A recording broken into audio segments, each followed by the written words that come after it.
Welcome back, friends. How are we doing? I've not done a whole lot since last time. I leveled up Clocky. I literally have not done any quests since you guys last saw me. This is all screaming at me because it wants me to do these two because I can now. That'll be an off-streamed thing, especially since this is like, you've got 1 day and 6 hours. This one's not though. I also said last time we streamed that I was going to pull on Aglaya. I lied to you all. I'm not going to pull on Aglaya. I'm not doing it. I'm going to pull on the new characters though. So stay tuned for when they're released because I'll do it on stream. So that's going to be fun. Because the 3 characters that they've shown so far was it Yao Guang, Aglaya. Yeah, me, the liar. It's Yao Guang, Sparkzy, and Ashvel's being revealed, but he's not on the next couple of banners, right?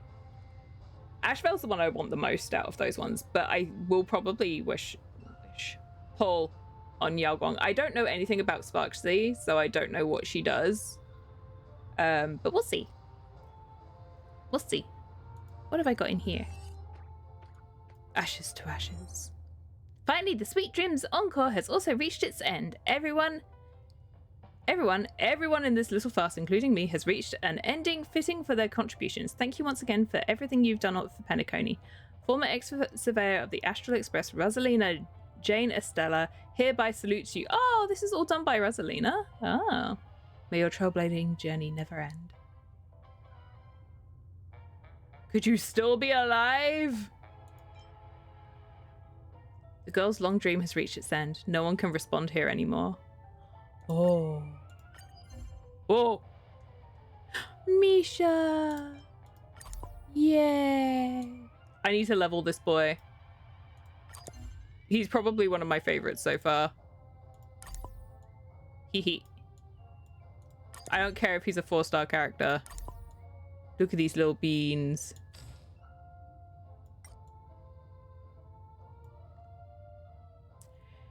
Cuties. Cuties everywhere. Robin is performing. Dr. Ratio is also here. He's like, what's going on here? This is me. Front and center.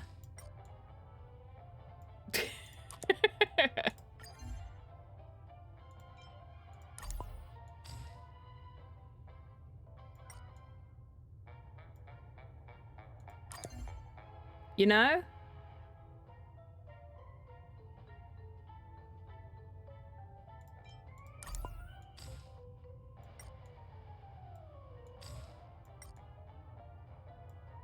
Everyone's here. That'll do for now. More new? Oh, there's more new.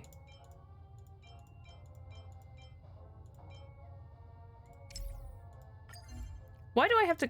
Don't make me click on all of them. That's diabolical. Okay. There we go. Oh, there's another one in here? Oh.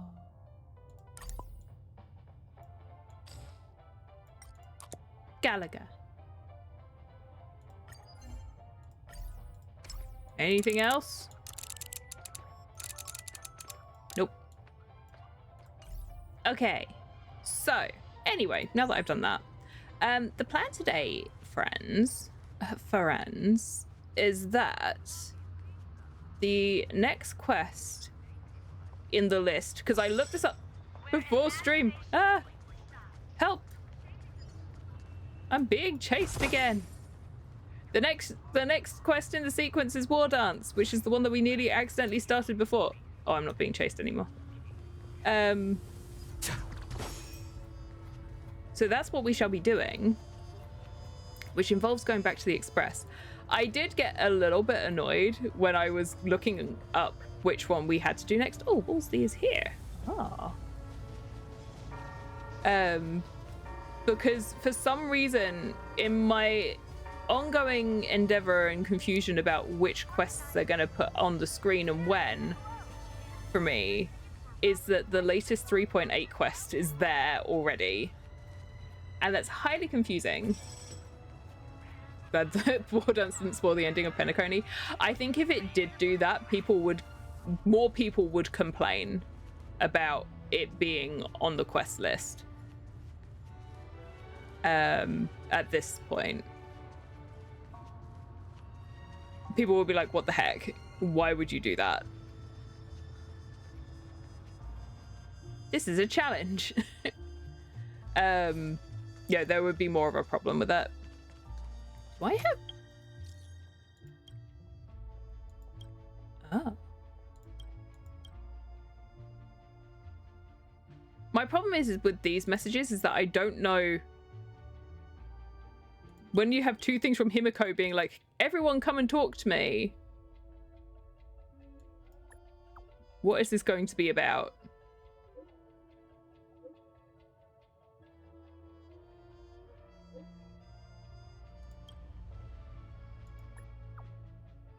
We're gonna get wages? Oh, no wages. We're not even paid minimum wage, guys.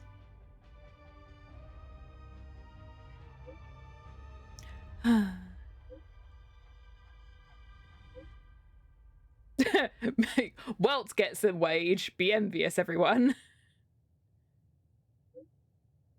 That feels like, you know, when he just comes out with stuff that's really out of pocket and she's like, well, he gets a wage. Be jealous, young one. Oh, we have stocks. Hooray. Only 5%.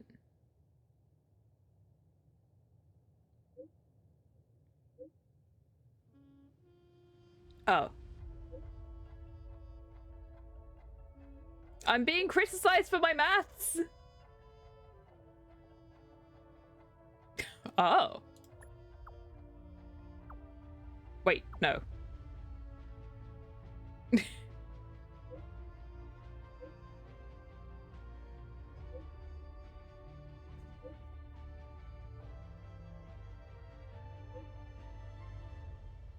Oh. I actually got a normal quest from that one. Okay. I'll take it. Announce your authority. Hello, everyone. I have arrived. I'm definitely in charge and definitely very responsible. Shall we go and do Wardance? Oh my god. Let me just go and announce my authority real quick. BRB. This is a fire hydrant. No trash. Terrible fire hydrant. 0 out of 10. This is a bin. Lots of trash. I didn't want to stop next to the person who was throwing up. That was kind of gross, not gonna lie. Okay, anyway, I should probably stop diddly-dallying and head on off. So yes, the plan today is that we're going to continue Wardance from the first bit of the quest that I did by accident before, when we didn't know that it was going to try and spoil Penacony. Well, we didn't know it was going to try and talk about Penacony. Any chance we could do this one on stream? Do we want to do that first before I do anything else? Do you want me to go and announce my authority to Penacony? I can do that. Yeah? Where is it? That one. BRB, telling everyone I'm in charge. Am I gonna get arrested? It's still early. Where to now? La la la la la. Greetings, peasants! From this day onwards, I will be the master of this hotel. It's time to straighten out Penacony's workplace conditions. The hotel lobby will be my first stop. Show the guests what true 5-star service is. Talk to Dennis. Hello, Dennis. I am your manager now. All shall bow before me. Also, I want to look something up real quick. Can I go? I can go in those rooms now. Hip hip hooray. They were the ones I couldn't go in before. Hello, Dennis. I'm your boss now. Greetings, esteemed guest. How may I assist you today? Do you know who I am? You should be Carlos, of the Astral Express, yes? How can I help you, sir? My status is much more than that now. You like riddles, is that right? There are crossword puzzles in every issue of Diving into the Dreamland magazine in your guest room. You can try those out if you wish to kill some time. If you have nothing else urgent for me, I have to get back to work. I'm going to be the lobby manager right now. I will straighten out Penacony's workplace.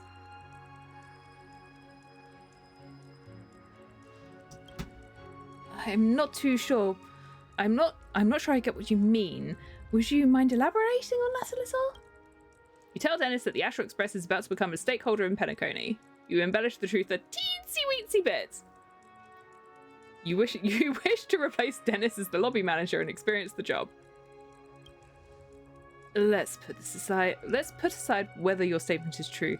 So even if the Astral Express has a stake in the organization and you represent that faction, it doesn't mean that you can... That's not a bad idea at all. Oh God. Mr. Alfalfa is here. He appears before you without any signs. Perhaps his ability to appear out of nowhere is a benefit. I'm not allowed to read. Hello, sir. Since the Oak family head is absent, I have to meet with more people as an up-and-coming talent. I never thought I'd see such a scene as soon as I arrive, but I think it's all right. If this gentleman is one of the nameless, that means they'll also be one of our long-standing partners with the Penacony conglomerate organization. Don't make me read words like that out loud. I know what they're supposed to sound like. The mouth does not work. Experiencing an employee's life. If a business partner who brings up such a little request, this old man can still grant it. Don't worry, just look around you. With such major disaster befalling Penacony, how many new guests would dare stay at our hotel? To have a nameless become our lobby manager, isn't that the best kind of marketing the family desires right now? Discover opportunities and invest in them. It's just common sense. Such basic business acumen is what the Iris family lacks the most. Young one, look and learn. Penacony conga line. Esteemed guest, how may I address you? I'm the boss baseballer. This is an honor. I hereby announce that for the next 10 system hours, you are the referee's one and only lobby manager. Just speak out if you require any support in your work. I will dispatch all staff working in the hotel in reality to coordinate with you. Right. Time to order some people around.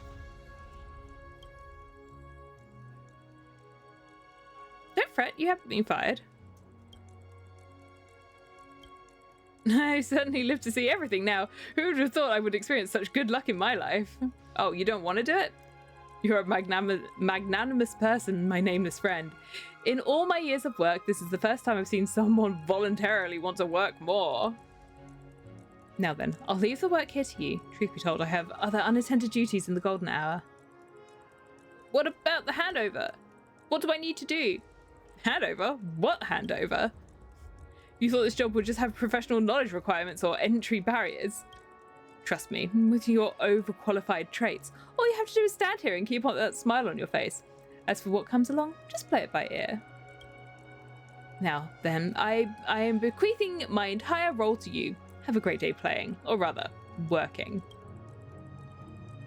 Oh God, what have we gotten ourselves into? Now the entire lobby is mine. Better prepare before I officially start work. Where should I begin? Automated service terminal. Gotta find a way to get rid of it. This stream's quite crowded. Make sure to stick together. Why would I... Time to do all the work by hand. Standing before you is Reverie Hotel standard issue automated service terminal. To a guest, it's a one-stop shop services of checking in, checking out, and navigate. Why did we have to talk to Ali if this checks us in? To you, it is a monstrous machine that has robbed countless job opportunities from aspiring youths, completely rendering the service industry of glorious human touch. More importantly, it threatens your place as lobby manager. It renders your presence and existence redundant. You will not allow such a thing to happen. Your pride as the lobby manager will not be usurped by cold, ugly machines. Are we gonna get ourselves in trouble?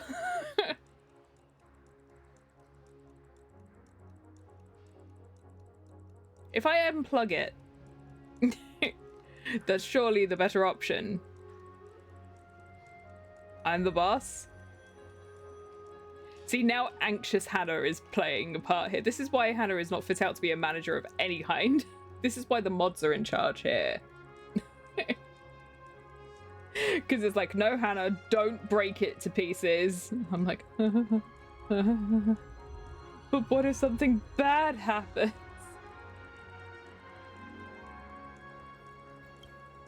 Smash it to smithereens! Your baseball bat whispers to you, and your hand snakes towards your waist.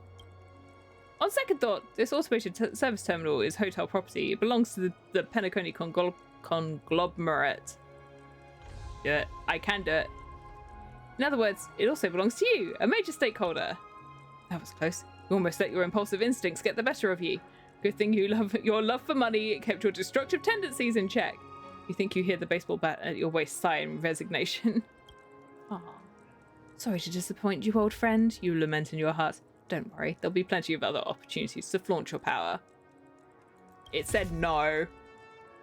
You dislodged the power supply with a swift kick, dealing vengeance for the Paperfold University's hospitality graduates whose bright futures were stolen away. More importantly, from now on, all guests who require concierge services will need to come to you. You now hold an iron grip over each guest's life and death. You can respond to every inquiry they have with I'm trying to say condensation, and that's not correct. Condescension. Not condensation. They're not wet. Or, I suppose they are all getting in bathtubs. That's not enough. You still require more preparation that will guarantee a perfect work experience for the next 10 system hours. There are other staff at the front desk. We let them all enjoy a day. No! This is awful. Stay on credit, and the interest is surprisingly low. Off you pop. Hello.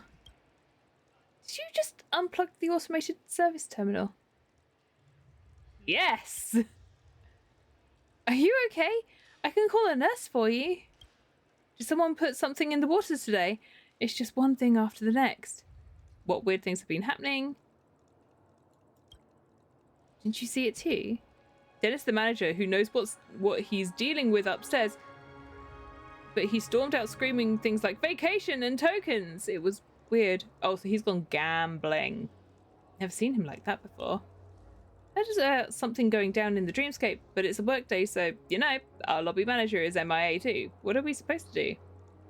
I'll give you the day off. For real? I take it all back then. Today isn't a weird day, it's a miraculous day. I'll leave all the reception work with you. Shouldn't be too difficult, seeing as old Oti personally assented to this one. Can't get blamed if anything goes wrong, can I?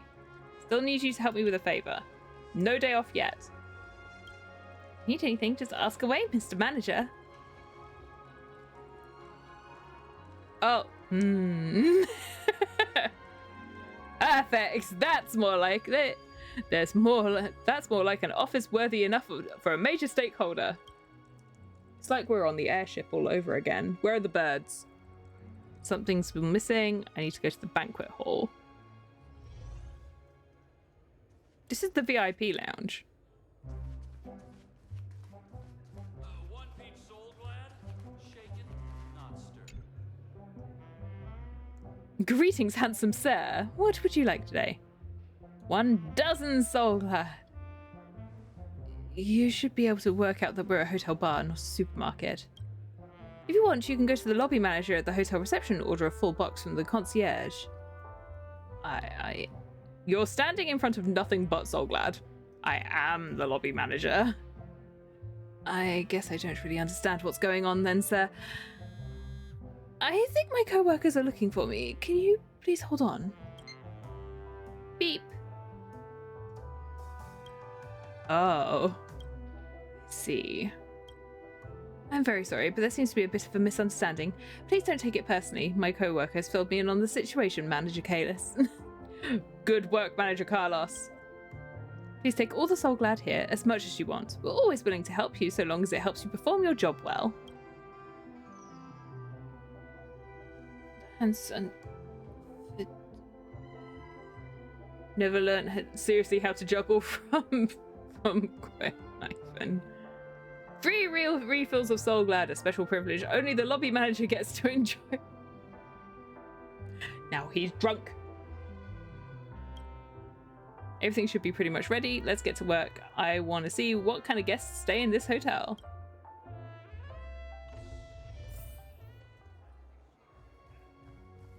This could only go well.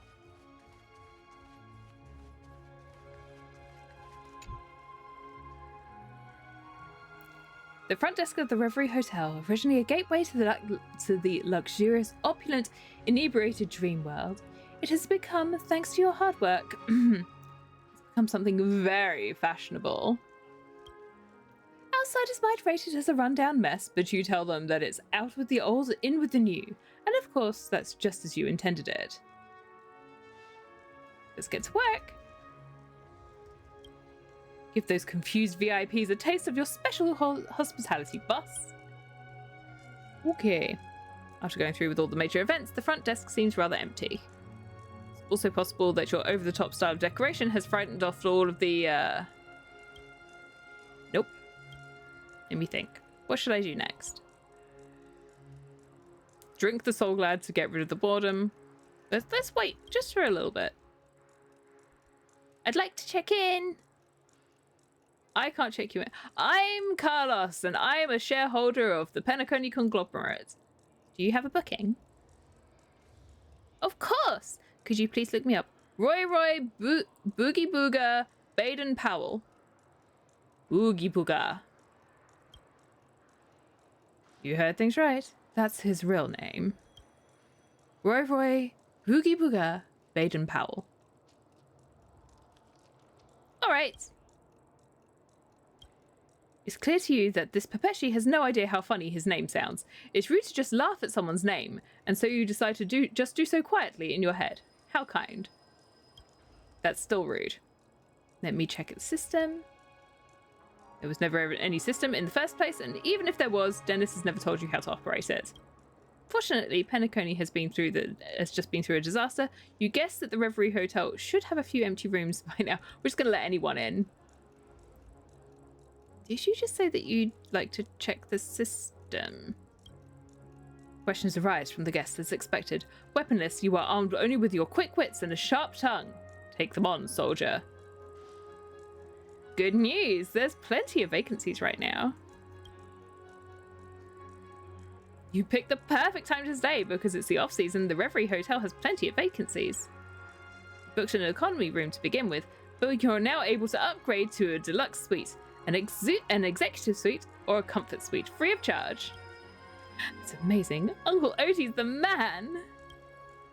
Did you just mention Uncle Otie? All of a sudden, the name Roy, Boogie Booger, Baden Powell doesn't sound so funny to you anymore. Sure enough, having a rich relative is the best cosmetic out there. Can I take the most comfortable room? I can't wait to join up with the group. I mean, I can't wait to see the legendary golden hour for myself. Someone else can do it. Already assigned you the best suite in the system. Please take the elevator up to the 135th floor. Our staff will be waiting to meet you there. The service has been better than expected. See you later. That can only go well. That was a bit of a fright, but at least things got handled. Who would have thought that guest one would be someone of exceptional status? Now the only risk is whether there actually is a spare guest room on the 135th floor. But you're sure that's fine. You trust the problem-solving skills of your co-workers, even if you've never actually met them before. Standing team spirit, boss. The rest of the job goes just as well. Time to drink some Soul Glad. Feel incredible after sinking a whole bottle of cold Soul Glad. If it weren't for your limited literary ability. Me not being able to read literary is terrible. You probably have written a poem or two about it already. Is there a bathroom around here? Haven't seen one. And at this rate, at the rate you're consuming Soul Glads, you best have all the info you need available to you. I hiccuped. More Soul Glad. Fails to provide the expected refreshing and revitalizing experience. As you finish the bottle, a slight pang of regret washes over you, and your stomach gives a slight shiver of protest. In return, you feel your poetic inspiration has ascended to a brand new level. Just a bit more sort of the Soul Glad stimulus, and you'll instantly compose a magnificent masterpiece. Boot Hill and Argenti? What are they doing out together? When did they become so close? What are you hesitating for, my friend? Haven't you noticed the lobby manager looks just like that other guy with the grey hair? Not good with people's faces, but I dare you to be the judge. You and I are looking at the trailblazer of the Astral Express, my destined friend. There's no confusion about it. Holy forkeroni, it actually is you! Hero of Penacony, what are you doing here? I'm not gonna do the accent, guys. I cannot. I'm too British. You're an expert gunslinger, but your eyesight is this bad? I'm the boss now, cowboy! No way, fame and fortune. You really got a lot out of this muddle-forking trip to Penacony. Taking on work for busy staff just so they can have some space to relax. You really are a selfless messenger of the beauty. I really am so upstanding. I'm so good to my staff. That's right. Nope, I pressed the wrong button. My hand-eye coordination is gone. You're in charge here now, right? Do me a favor and give me a fucking extension for my room. Please extend my room for the next few days too. How did you end up as friends? You think I want to work with someone else? Us Galaxy Rangers always work solo. Never thought I'd have to put up with someone clinging to me like this. Come to Penacony on a critical mission this time. It's a life and death matter. It's something extremely important. I met dear Boothill aboard the Radiant Feldspar. At first I took him for a potty-mouthed brute unworthy of Idrilla's blessing. But after talking with him, I realized that this cold robot shell contained a blazing hot, chivalrous heart. He surely was worthy of the beauty's favor. Fuck me. Well then, I congratulate you as a couple. I will assign you both you will get a room together, and everyone will go wild, honestly. Who am I to refuse young love? I decided to team up with him for now and put my efforts towards realizing his unaccomplished noble pursuit. Now you see why people pair them up. See, I had not seen this before. Now I see it. Who am I to say no? Would you pipe down for fork's sake? What does noble pursuit mean? Ah, well you see, noble pursuit is an alcoholic drink in Zelda universe. But only in Gerudo Town, of which I'm afraid you two would not be permitted to enter. Here's the thing. Before I even came to Penacony, I'd heard about an extremely dangerous evil organization that's taken root on this planet of festivities. They're planning to use Penacony as a base for a series of deadly operations. Ah. Thanks to you, the family's matters have mostly been settled already. I'm going to make use of my time left to investigate this muddle-fudging cult. That is the family. The family is the cult. Probably for the best if I completely destroy them shirt bags. Brave words, but Boothill unfortunately failed to even get the name of this cult. What a muff fudge, so nice of you to air my dirty laundry. Anyway, that's how it is. I'll leave it up to you how many nights to extend the room. Now I've got to get back to inspecting more clues left behind by this cult. I'm coming with you, Boothell. Of course you are. Go with your boyfriend. Chop chop. Off you pop. Cyborg Cowboy plus a Knight of Beauty. What an amazing combo. I wonder if they'll be able to turn up. It's just an excuse. They're not investigating anything.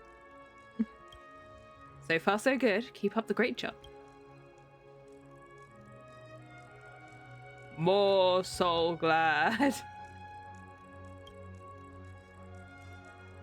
Flows down your throat, traverses your digestive tract, and enters your stomach. Then begins to sear your stomach, leading to an intense acid reflux that results in a series of retching. Oh! Fizzy drinks are bad for you, chat. Despite the discomfort, your intoxicated nerves reach the poetic summit, and a string of exceptionally beautiful words effortlessly pour forth from your lips. Sing for your life, sipping on soda delight. Embrace the sweet dews as the day turns to night. In the haunted days of worries and sorrow, Soul Glad will bring you happiness. Even if the last line lacks rhyme, it doesn't matter. Excessive worship of such rhymes is simply the mundane theories of those banal poets. A true ingenious poet like you should never be constrained by such rules. However, even the greatest poets have their limits, so it would be wise to heed the protests from your stomach and save distance from those enticing bottles of Soul Glad. Oh, Soul Glad. Oh no, you realise that you should have listened to reason long ago, and now you find yourself in trouble. You feel belching and flatulence in your abdomen, transforming into an intense surge of heat that rises rapidly. It effortlessly breaches every barrier within your body's construction, forcing you to open your mouth with no self-control. Eventually, it became a pool of rainbow-shaded vomit that completely ruins your meticulously arranged work environment. Yay! Few customers nearby are scared away by this horrifying scene. Perhaps it's another way to alleviate your workload. Now you have learnt your lesson, haven't you? Find yourself blaming Himiko and Mr. Yang, the parents among the crew, for their failure to emphasize the importance of self-control in the face of modern temptations. Another Pepeshi. Is today a special holiday? Hello? Excuse me, is this the Reverie Hotel reception? This is my private home. You're crossing the line. Yes. Looks like I've come to the right place. I'm looking for a friend who once stayed here. Would you be able to help me out? No, it's against hotel policy to give away guests' private information. Finding friends, another completely new kind of gig. Fudge it. This is your first day on the job. Why are you running into all of this trouble? Based on your limited understanding, among most civilizations, for the personal safety of guests and their property, if you want to find someone at this hotel, it's customary to show a valid form of ID. Unfortunately, you don't know how the Reverie normally handles this kind of appeal. However, you wish to maintain your professional image, so you ask. What's their room number? Hold up. Let me see. Memo. It's the 113th floor, the room number 13527. Probably just a coincidence. You should ask him the name of the person he's looking for, just in case. And their name. Where did I put that memo? Roy, Boogie Booger, Baden Powell. You feel relieved. This is going to make things easier. Also, you admire the professionalism of your co-worker up there on the 135th floor. They've helped Mr. Roy complete his check-in without disrupting the flow of your work. Let me see some ID, please. Do I need ID to get in? Sorry, sir, I've never been to such a high-class place in my life. I didn't know you had all these rules. Pepeshi shoots a pitiful look and a sparkling liquid gleam begins to swirl around inside his eyes. The second hardest thing in the universe for you is to endure is watching Pepeshi weeping, second only to the heartbreak of watching a young silver-haired girl turn into bubbles before you. You decide to give him a freebie. Go on then. I think we found. Why are we just letting people in? Thank you very much. I'll go up then. If you knew all of that stuff, then why did you come up to me? So Penacony has guests of that caliber too.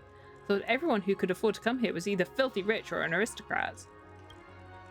look pretty honest. There shouldn't be any problems, right? Right? Don't think about it so much. Who knows what kind of guest I'll meet next?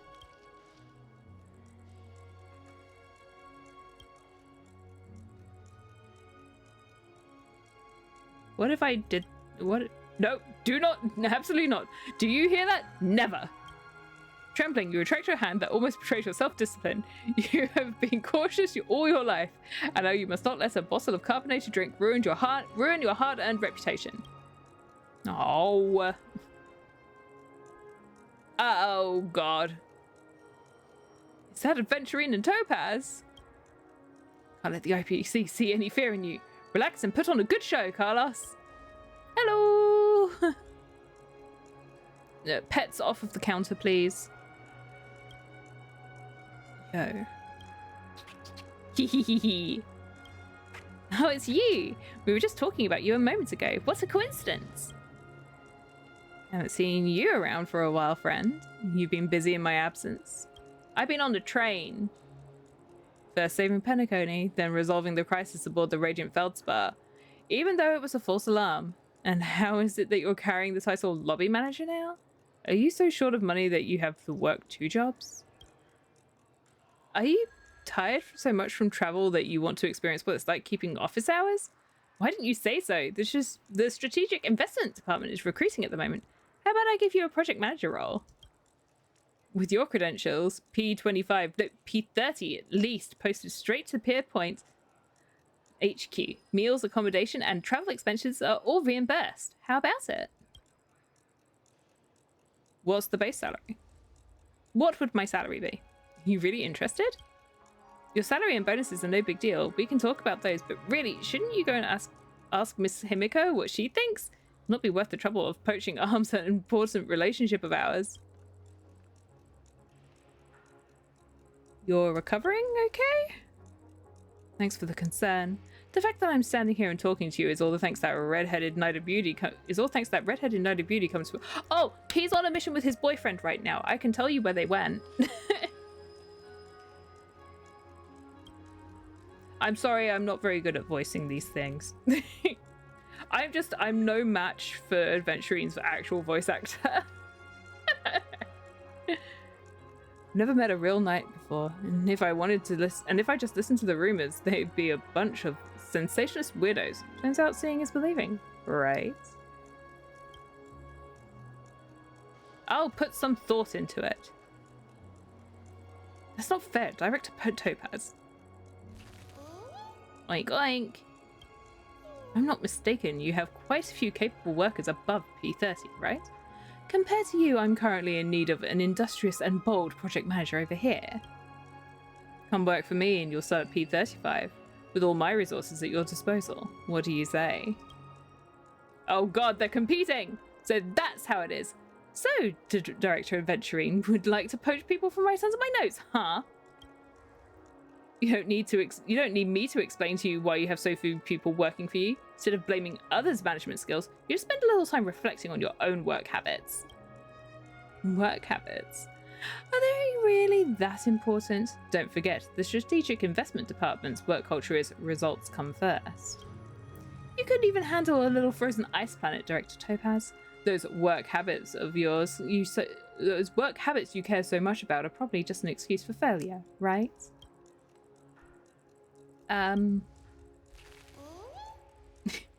Numby, what a good bean. You try to find an opportunity to inject your own insight into the confrontation between two IPC senior executives. And as expected, you fail. You watch on helplessly as the battle unfolds before your eyes. Trying to stir me up with your usual tricks, huh? Let's see. Even if I count all the gains from Penacony under your name, your success rate would still be several percent points behind mine. Come on. That's looking at quantity over quality. I never expected the beautiful and kind-hearted Director Topaz to resort to distorting concepts like that. Look deep into your heart, will you? You ought to know better than anyone else how difficult the projects I take on are.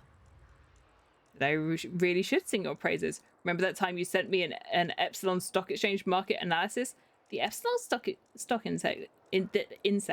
index is expected to bounce back strongly after bottoming out, and investors are advised to seize this opportunity and immediately take positions.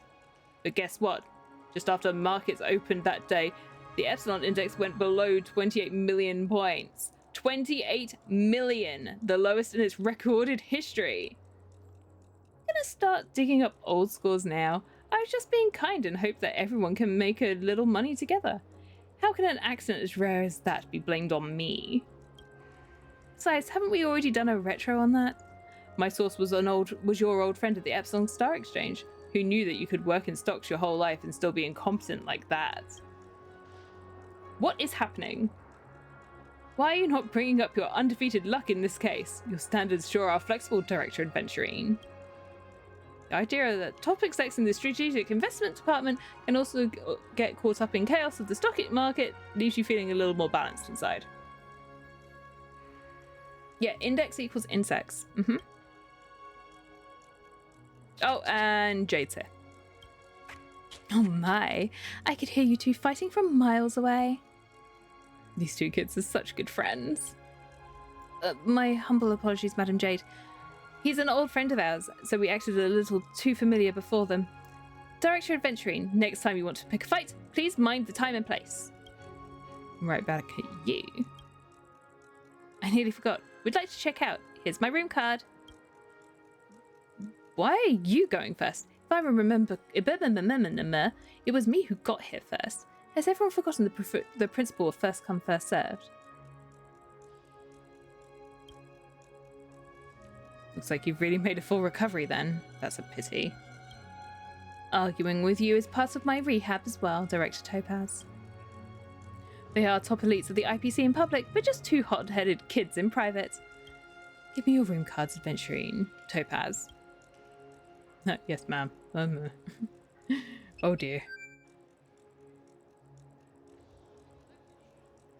Never thought of checking out would take so long. Had to think about taking my previous offer off the table. Don't make fun of him, Adventuring. The Astral Express is now a shareholder in the Penacony conglomerates, just like the IPC, so you can consider us equal partners. Since we're business partners then, why don't we snap a souvenir photo? Just think of it as an informal gathering between group reps. Good idea! Not easy for us to meet up like this.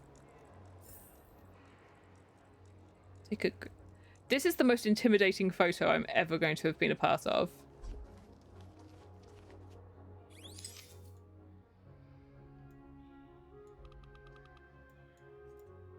Whoop, whoop, whoop, whoop, whoop.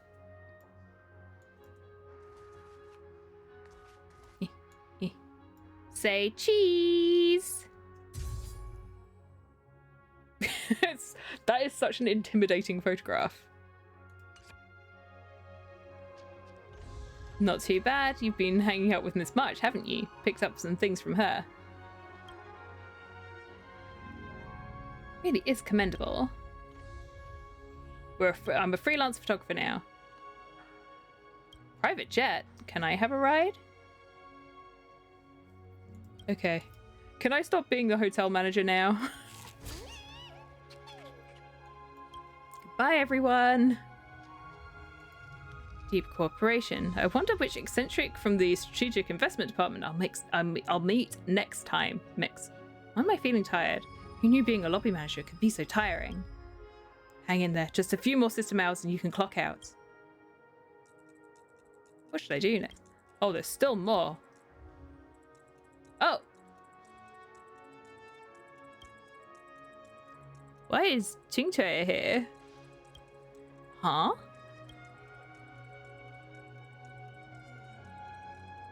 That's me. I didn't want to bump into anyone I knew this time, let alone get rumbled before I could even check in. She's here to gamble and play games. Don't tell anyone about me coming to Penacony, especially the Master Diviner. Do you want to do a sissy walk? I don't understand what you mean. What have you been doing all this time? Took out my annual leave. I took all my annual leave at once just to come here. The Master Diviner thinks I'm visiting the Xianzhou Zhu Ming and doesn't have a clue I was invited out here to Penacony. By who? Actually, no, who? But I still have the invite message saved. Want to take a look? 4-Foot Hall is now open to new members. We invite anyone who meets the criteria in the cosmos to visit Penacony and experience the wonders and beauty of the dreamscape. If your height is 141.5 centimeters or below, please present this invitation at the Reverie to check in for free. All travel and accommodation expenses will be reimbursed. 4-Foot Hall awaits your arrival. We wish you a happy, relaxing, and extraordinary journey. So anyone who's below 5 foot tall. What do you think? Awesome, huh? It's a free stay at the hotel if you qualify. I carefully measured my height before I came. 400, wow. 141.2 centimeters in the morning, 140.3 in the evening. Just perfect. This is discrimination against tall people. Did you guys know that there's a bar in London that there was like an event that they put on that was like only men over 6 foot tall? And everyone was just like, are you joking? Really? And apparently it was so popular they're doing it again. This screams of that in reverse. No discrimination. As someone who is like plonk in the middle, no discrimination. That's dodgy. What's dodgy? Don't worry, I'm not an idiot. Normal scammers can't get one over on me. I'll take that as a deal then. Don't tell the Master Diviner about me being in Penacony. As long as you keep your end of the deal, you can take 1/3 of the credits I win. What happens if you lose? No way. Vacation time is precious. Hurry up and help me check in.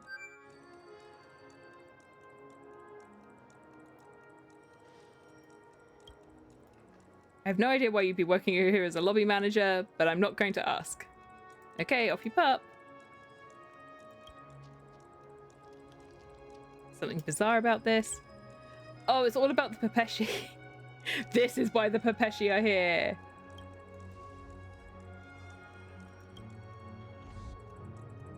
What should I do next?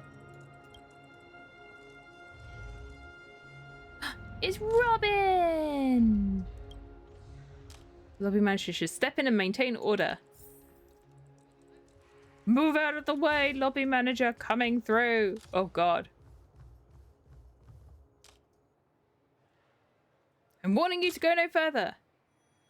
Do you know who I am? As long as I'm here, no one is going to get close to Miss Robin.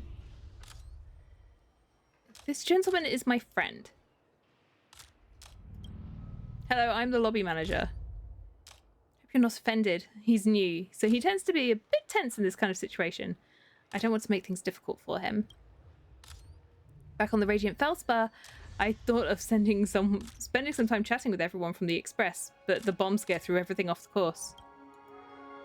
Thankfully, no one was hurt in the end. Sorry for my bad hospitality at the time because I was feeling under the weather. I hope you don't mind. How are you doing now? I'm well now. Thank you for your concern. I get you. I have no well, I have 2 siblings. I have no siblings. 2 siblings. I believe in you. You have a strong sense of empathy that enables you to relate to others even without relying on the power of the harmony. I have mixed feelings every time I'm back here. The 12 hours here are like a show that never ends. The performers on stage never cease, just like our hearts can't stop beating. Festival and party go on no matter who is gone. The blood, sweat and tears that we have shed for this world will inevitably be overshadowed by people's obsession with the revelry. I hope the seeds we planted together can withstand the erosion of the tide. My wish is that everyone will wake up and smile with smiles after the banquet ends.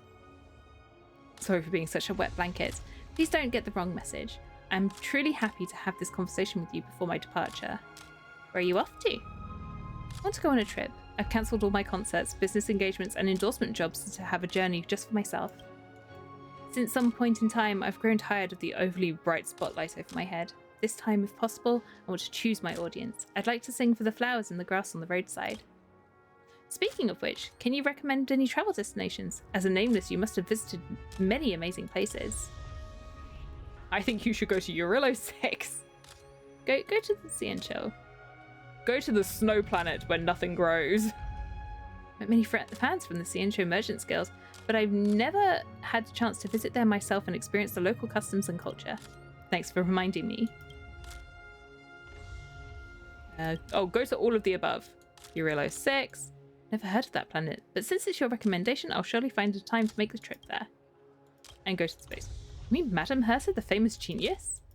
I've never visited a Genius Society member. This is an interesting option. Thanks for your recommendation. They're the only ones I've been to. Your input is very helpful. Thanks again. The stars are so vast and boundless. The moment I made up my mind to embark on this journey, I felt a strong inspiration awakening inside me. I like to try composing my own songs. I want to write about all the significant experiences I've had in my life. Then I'll sing songs to the children of Dreamflux Reef on the day I return. Off you go, Robin. How about we take a picture as a memento? I'm so pro. More photography. He never looks happy. Smile. Smile. Nope. No smiling.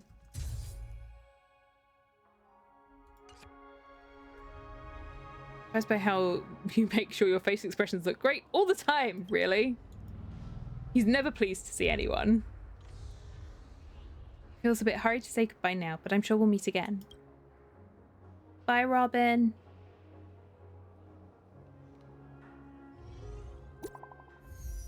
Oh, Qingque. Help. Oh dear. The situation is bad. I blame my greed. Should be more careful. She's gotten mixed up with the Pepeshi. Come save me. I don't have any other friends here apart from you, my bestie.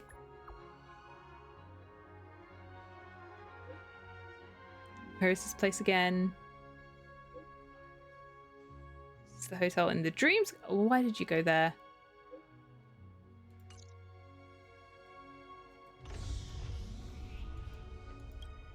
What do I do with my work in the lobby? Time to leave the lobby alone.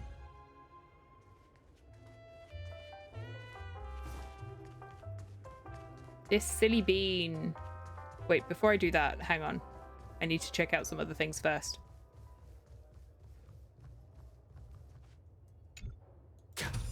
Dang it. Can't go in those rooms. Occupado. Qingque is in my room?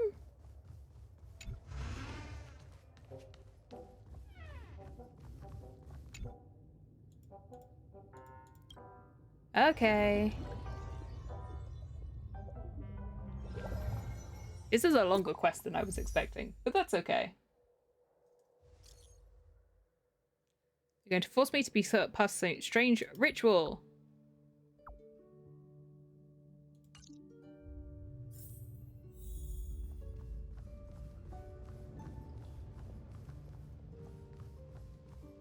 You really did get caught up with the Pepeshi. Now, repeat after me. I'm grateful for my fate. Repeat after the short and stout master. Say it. I'm grateful for my fate. I'm grateful for my genes. I'm grateful for my genes? I am the essence of the universe. I am the essence of the universe. How come this line is so funny? You aren't pious enough. I am willing to cease my growth. Willing to cease my growth. That's way too vicious. I'm less than 200 years old. I can still grow taller. Enough nonsense. Repeat after the master. The nephew of old Oti who came to check in earlier? Seems like Qingque has been forced to recite some odd chants. What's this bunch of Pepeshi guys up to? Hello, I'm tall. Evil giants have no access here! Giants? You heard me. Stop here if you don't want to get hurt. Wait, aren't you the lobby manager? I think you're a good person. Don't be fooled by him. All giants harbor malicious intent. They're all cunning devils. Slash their ankles, crush their knees. Oh no, not my knees. Make those arrogant giants look up to us from their knees. Make them remember the doctrine of the 4-foot hall. I'm still taller than you even when I... Oh, no. Silence, speechless, evil giant, you will be purified by the master. Indeed. The master told us to never be swayed by the giant's blarney. This is the gathering site of the 4-foot hall. I can't let you in. You think you can stop me? Ruthless, brutal! Look, the evil giant can barely hide his fangs. For the sake of your safety, please drop the idea of breaking in. I'm already here. Looks like Qingque has been kidnapped by this evil Pepeshi organization. Put Qingque in danger if I break in by force. We're already here. What breaking in? Oh, time to be Hanu.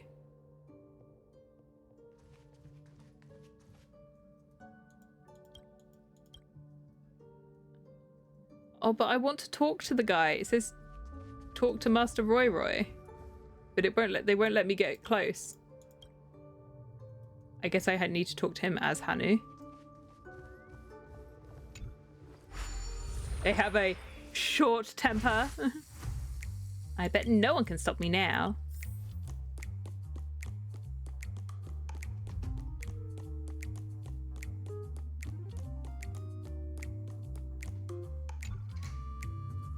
Who are you? Friend with an unfamiliar face. I assume you've come to seek the embrace of the 4-foot hall, haven't you? I must admit, my friend, you possess quite the distinctive character. But no worries, take your time to observe and contemplate. Soon enough you will realize that the 4-foot hall is a true promised land. A place where all wandering souls can find solace. Eventually, you will understand the significance of our mission and become a 4-foot follower. As an emanator of the 4-foot Eon, Roy will guide you on the path of salvation against the oppression of the giants. Feel free to look around, allow yourself some time, open the window to your heart, and let your weary soul bask in the light of faith. Boot Hill and Argenti are going to have a really fun time in here. They're like 3 times these guys' height. No offense. The Pepeshi's words sound warm and sincere, devoid of any pretense. For a moment, you wonder if he genuinely believes in his sermon. To avoid being influenced, it'd be wise to keep your distance from him.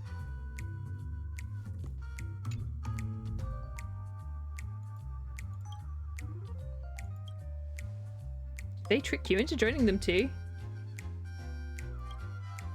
Hump.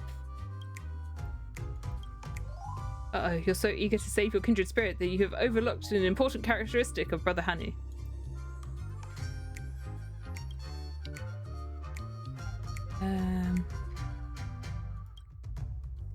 You make an all effort to we're mimicking the baseball. You can't wait to teach these rascals a lesson, right? Me too. We're outnumbered. Don't worry, my brother in arms will get his help soon.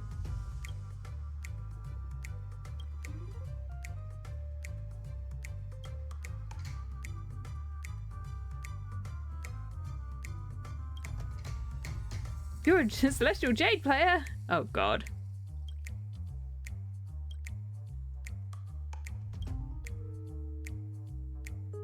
Ten out of 10. Wow. Blown away by your talent.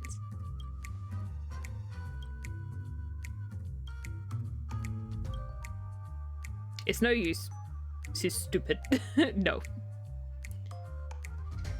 Oh dear. Oh, right. Where is Boot Hill and Argenti when you need them? Well, that was a waste of time.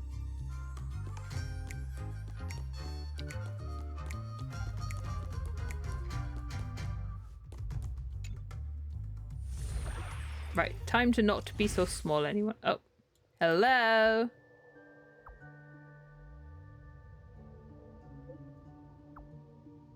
Where's Boot Hill? I need something from the both of you. Someone just stole his hat. Can he handle it?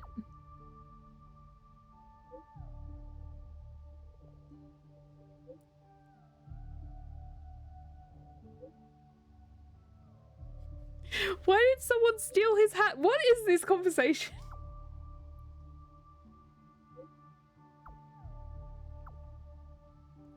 Oh dear, oh dear.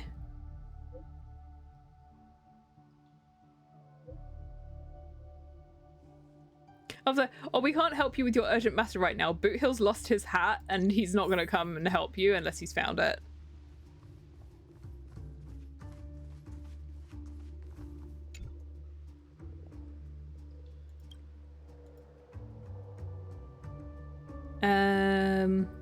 Perhaps they're concealing weapons. I'm not that stupid to take on 20 of them alone. Wouldn't it be awesome to team up as a trio before diving into battle?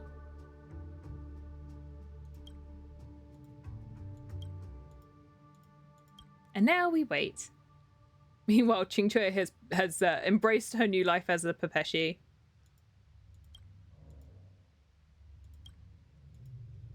Sorry, I'm not reading it anymore. I'm like, what is happening? Check it out. I've never seen so many Pepeshi in the same place before.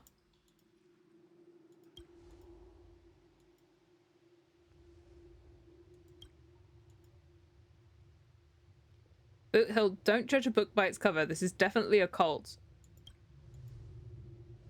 Boothill's hat was stolen by Pepeshi? Okay, off you go.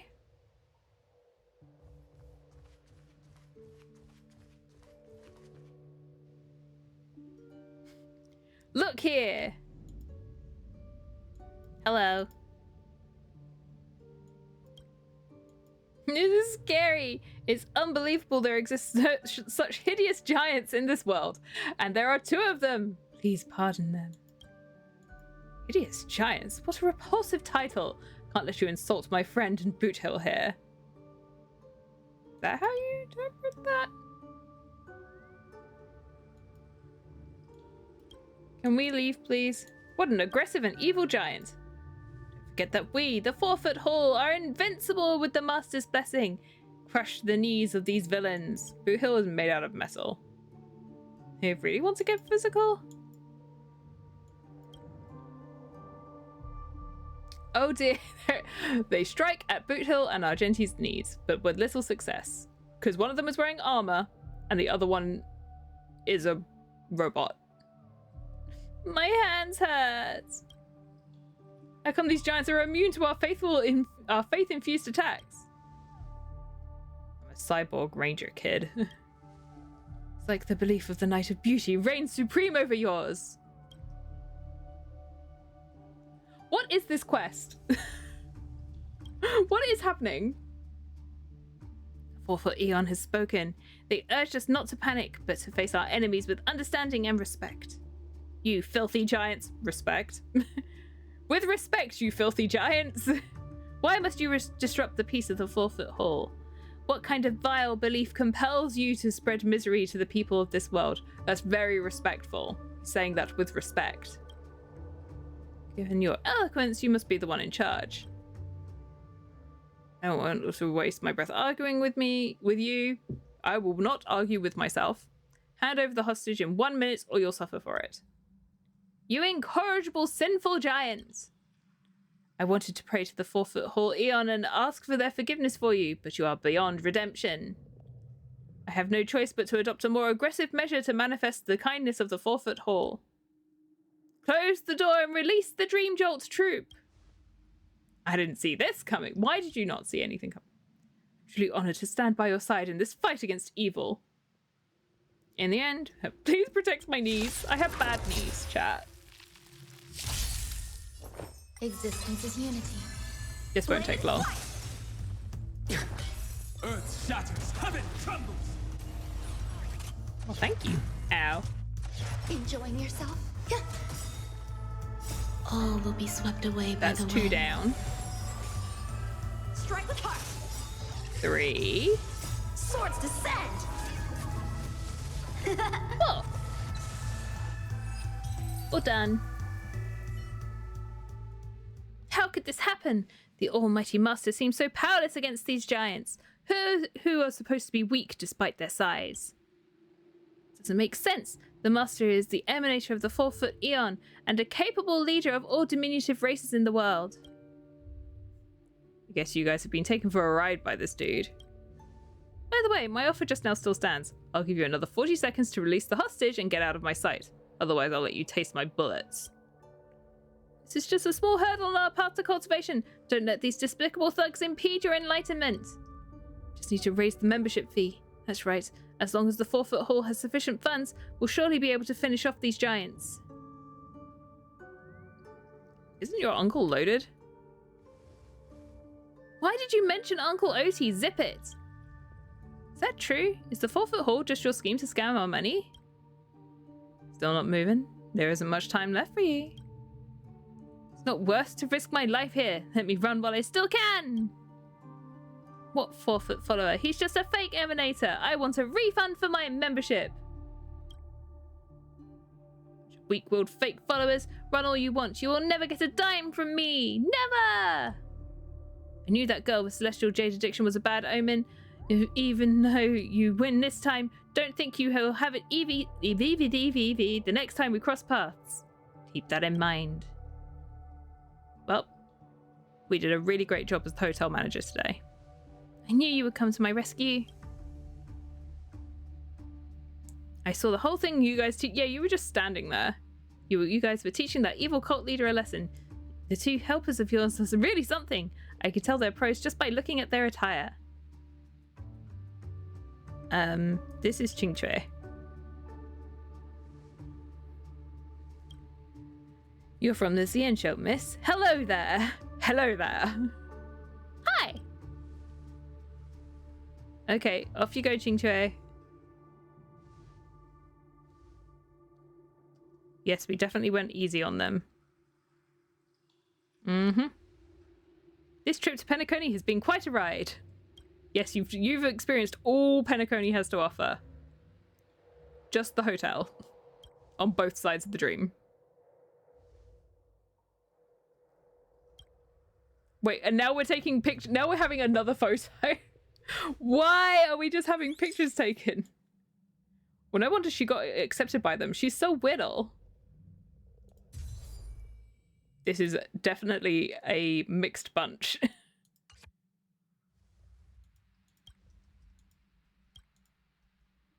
What is this quest? Oh yeah.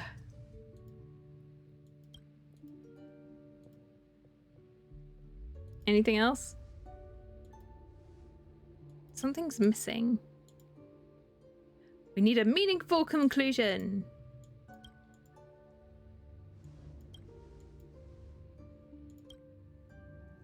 Made this organization to scam money out of people and harm everyone, so nothing about his background or any excuses justify his actions. As a knight and a ranger, we see it as an evil that must be eliminated at all costs. Now we need to hunt down the Pepeshi.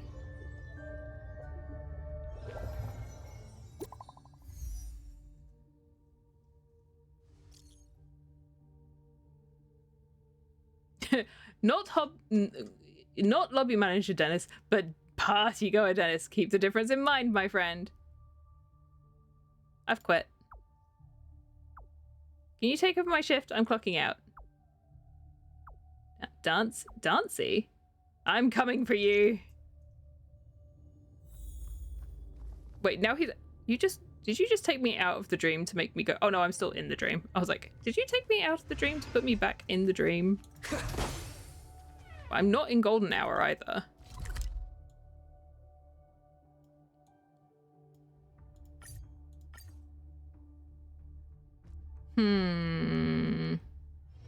It's still early. Where to now?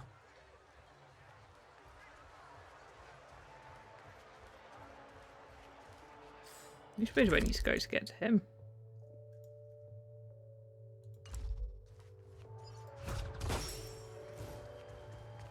This way. This way.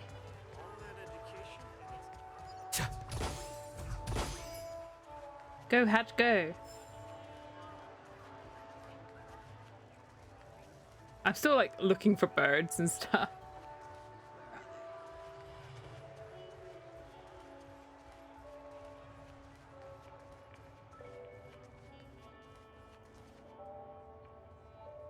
so many Pepeshi.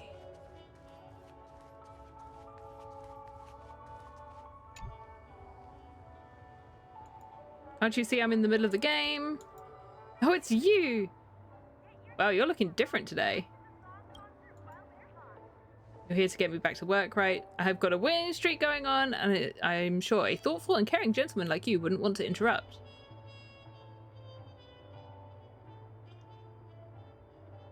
Sure, let's just leave it unattended. I was just messing around. Don't take it so seriously. We can't leave the lobby unattended. I bet the complaint line at the reception desk is blowing up. Yes, yes you will. What are we supposed to do after you leave?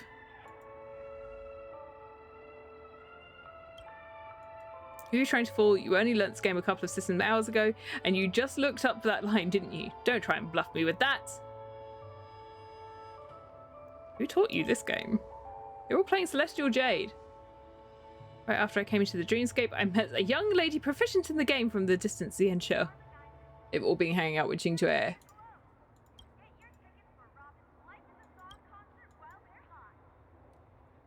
don't know the rules.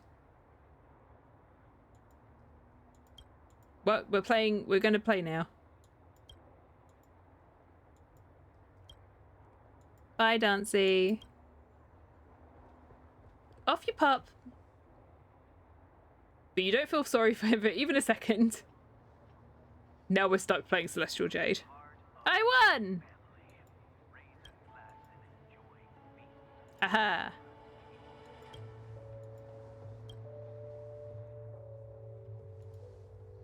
You never knew it was such a fun game. Time to teach everyone else and then we'll all get addicted too.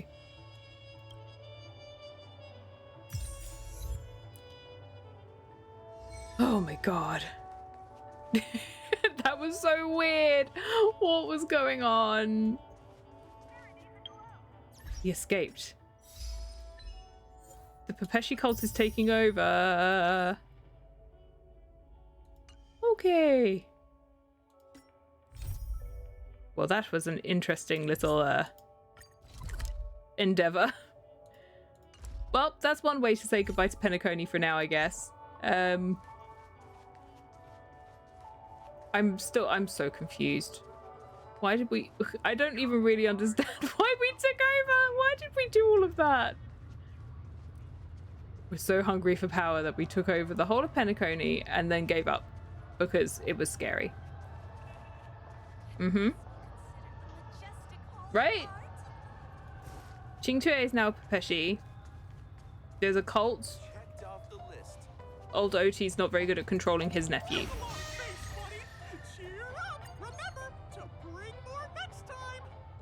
Mm-hmm. You needed that? It's fine. I'm just slightly baffled. That was weird. It wasn't like a bad quest. It was weird. Anyway. Shall we hit this balloon? Haha. I almost got run over again. Something Wardance? Oh yeah, that's what we were supposed to be doing, right? I only got slightly distracted. So yeah, that's what we can do. I'm still really scared about this place. Why are they like this? Why are they like this, chat? I'm like doing one last like spiral around to see if I can see a bird or a bin. Ah! Ah! That's not a bird. Not a bird.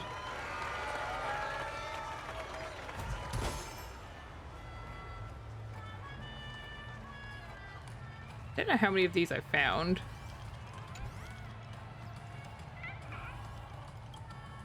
There's still more.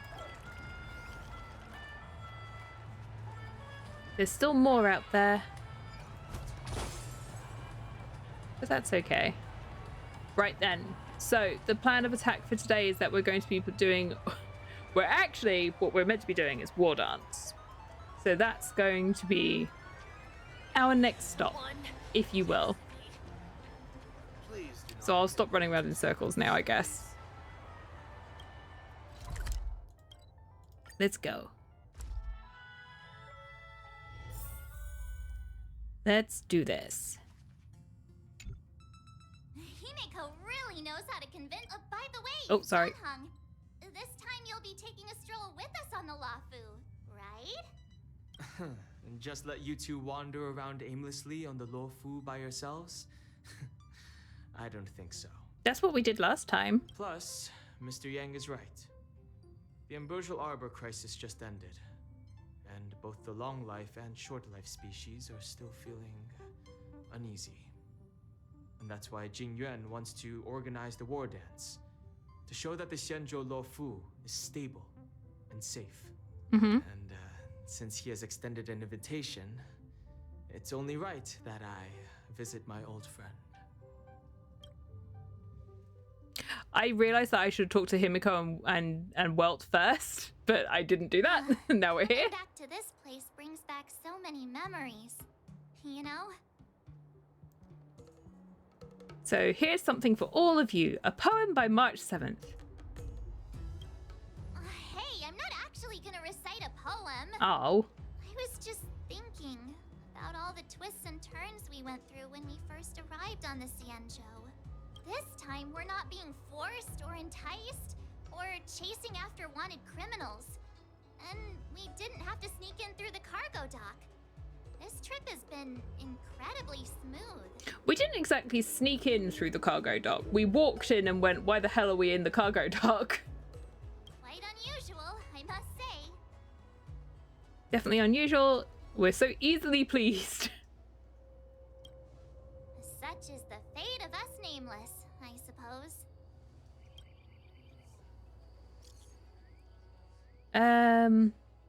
I saw that the express is docked on the Xianzhou. Are you guys on the Loufu? Quick with the news, huh? The general sent me to welcome you all to Starskiff Haven. See you in a bit. Hi, Yangqing. Is Starskiff Haven always this crowded? There's so many people here. I can barely hear anything. No. Yangqing March, the said problem is General that you Yuan's can in the hear office. everything all at Where is once. he? Let's wait for him in front of the loom.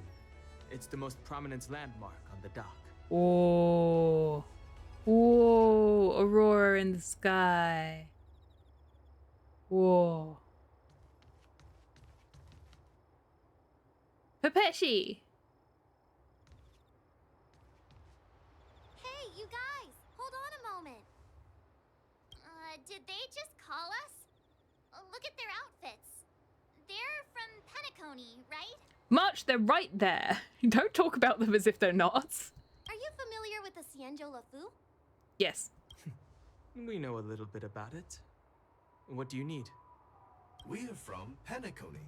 Maybe you've heard of it. We came to this ship to gather interesting materials for making dream bubbles. Oh, we just left there.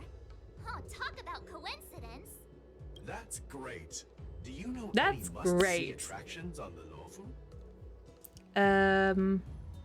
Why don't you ask the locals? We did, but the locals were all like, come on, there's nothing worth seeing on the Loufu. It's so boring here.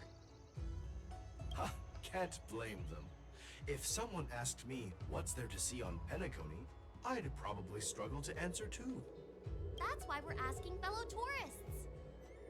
Well, Most of the Dunhong's tourists from around at the Penacony, moment are not here to Penacony, attend the from the Wardance, Xianzhou Loufu. and that's why we're here too. Wrong words. Ayah. Yeah, we know about that ceremony. But isn't the fighting ring still closed? I've heard the ring was actually converted from a huge decommissioned Loufu fighter jet. Big ships. Even larger than a regular star skiff. Even bigger than the Radiant Feldspar. Radiant Feldspar is bigger, I guess. Is it? Can't tell from down here. But for now, all we can do is wait until the Wardance starts in a few weeks before we can. You board it. weeks. We've still got work to do, so we can't just. Oh, sit chat, around we're gonna be waiting here for it to a start. while. That's why we're asking you about some must-see attractions. We're looking for unique experiences that you won't find on Penacony. Our clients love these kinds of dream bubbles the most. Unique experiences that you can't find on Penacony. Literally everything here is different from Penacony. You're the expert here. Ooh. Give them some suggestions. Why am I the expert? Surely Dun Hung is the expert. He's literally from here. Why not climb to the top of the ambrosial up? That one. Hey, that's a terrible idea. You'll get them arrested. Haha. You're joking, right? No. How about giving us some more practical suggestions? Wait a sec. Maybe it's not such a terrible idea after all. No risk, no reward. I'm the Come best on, guide. Let's go climb that tree. Slow down a bit. Wait for me. Hey, wait! Just think about what you're doing. I did great things here today. Mention our names if something goes wrong. I hope they don't get into trouble. I love how there's a guard right there when we told them to do that. Look, Yanqing's here. Quick, run away. Really? Let's go catch up with him. Yangqing, we definitely didn't tell anyone to climb the big tree. There you are. Everyone, this way. Hi, Yangqing. Hey, everyone. It's been a while. If you hear about people climbing the ambrosial arbor, it wasn't us. It doesn't feel like it's been that long since we last saw you. But Yanqing, are you? What's up, Miss March? Are you taller? They say kids grow up really fast. Yep. Yanqing, are you a little bit taller than before? No, he's just got high heels.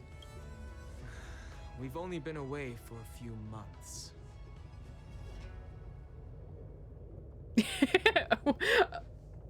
The last option is why are we doing that? Well, that's what we're doing. Huh? What are you doing?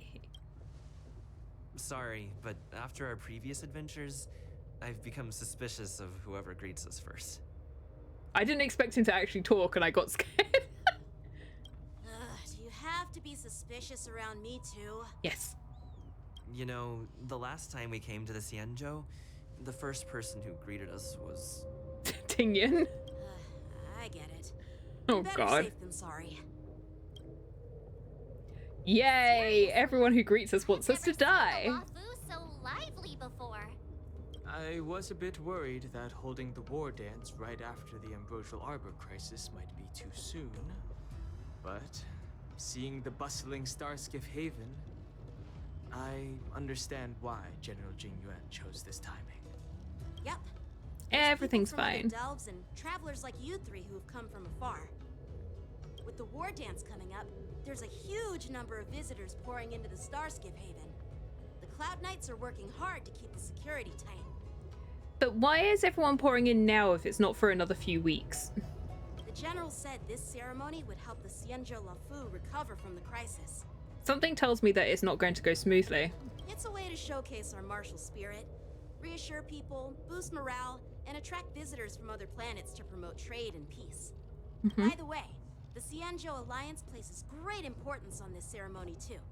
The Xianzhou ships, the Zhuming and the Yaoqing, have both sent messengers to offer their blessings.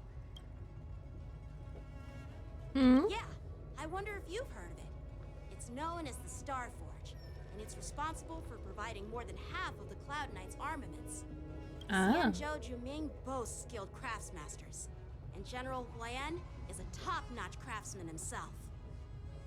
If only I could get a sword forged by him, I'd be on Cloud 9. By the way, Yanqing, where are we headed next? I'm sorry for talking your ear off. The General wants to catch up with you at the Palace of Astrum. He's been eager to hear about how the Express has been doing.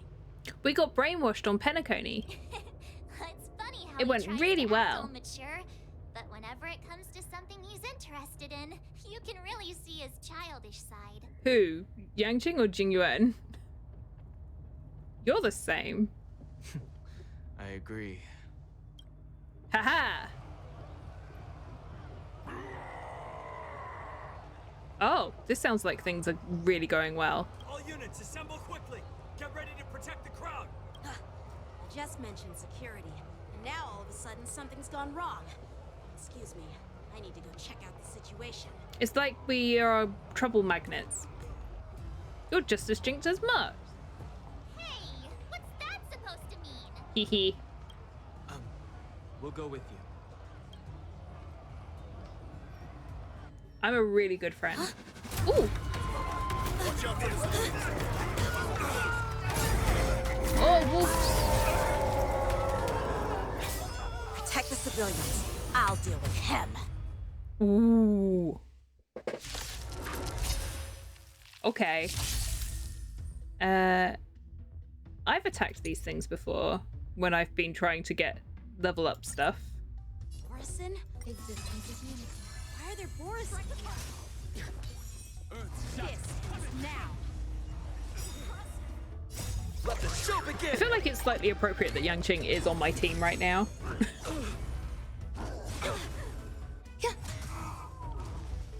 Blade and flight!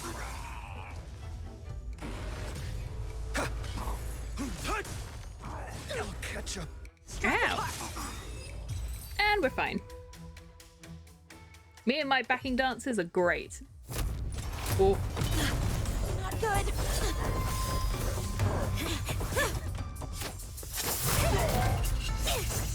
Who's that?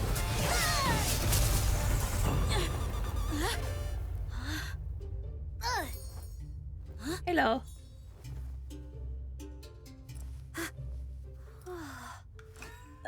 Thanks for the help. Sorry, no time to chat. She's just taken off with his... That's not yours. Oh. Oh. Big puppy.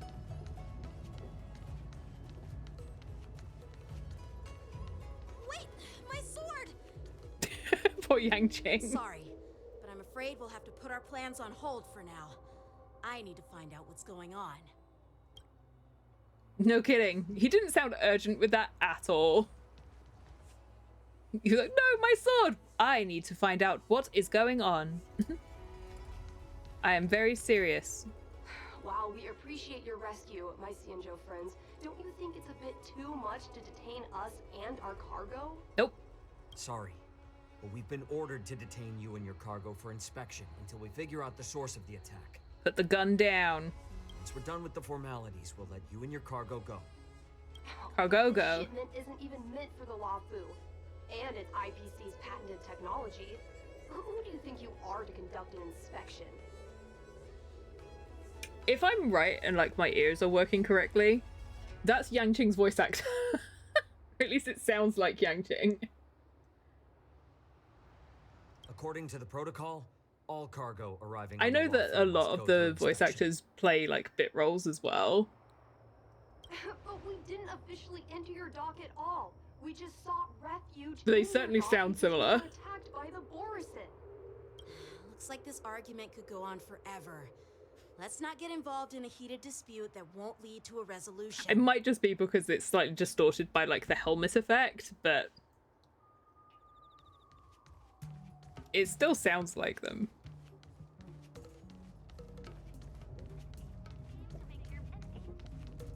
Who's Hello. in charge here? I need some answers. It's my fault. We let our guard down for a moment. I take full responsibility. Why are you British? The Wardance approaching. Safety should be a top priority. Now, tell me, how did Borison prisoners end up in Starskiff Haven? According to the protocol, Borison prisoners should be held on a Starskiff and taken directly to the shackling prison under strict supervision without ever touching the ground. Who allowed a prisoner transport ship to dock at the passenger terminal? Please don't blame this captain. This incident involves the Ju Ming's diplomatic vessel. Who are you? I'm Lu Jun, an officer of the Patrol Defense Squad. Thank you for your help, Lieutenant Yanqing. The situation unfolded rapidly, and it shouldn't be held against the captain. Here's what happened. An IPC transport ship was attacked by the Borisin just before arriving, and the Ju Ming's diplomatic vessel came to the rescue. They fought off the Borisin pirates and imprisoned them on their ship. So, an IPC ship was attacked by the Borisin near the Loufu, and the Ju Ming envoys saved them? Sounds complicated. Honestly, it gives me a headache too. Ju Ming diplomatic ship. You know, sometimes when they really don't sound like they're taking it seriously, like, oh, it gives me such a headache. Over to the Loufu. You know, with all the outsiders flooding onto the Loufu, the star skiff lanes are under immense pressure. The Borisin desperados decided to put up a fight before the prisoner transport star skiff could get there. And that's what you just witnessed. Uh-huh. Why do you sound like you're not taking it seriously? We'll make sure these prisoners are sent to the shackling prison as soon as possible. Why, thank you. I see. It's an unusual situation indeed. I'll report it to the security department of the Realm Keeping Commission and ask for their cooperation in handling the aftermath. Maybe I should gather more details from others so that the Seat of Divine Foresight can have a better understanding of the situation. Cloud Knights calmed the crowd, then dispersed. Oh, you look much maturer now, Yanqing. He's literally doing his job. Please don't tease me, Miss March. The situation on the Xianzhou before the Wardance is like a calm lake that can be disturbed by even the smallest pebble, capable of generating far-reaching ripples with even the slightest disturbance. What are those people?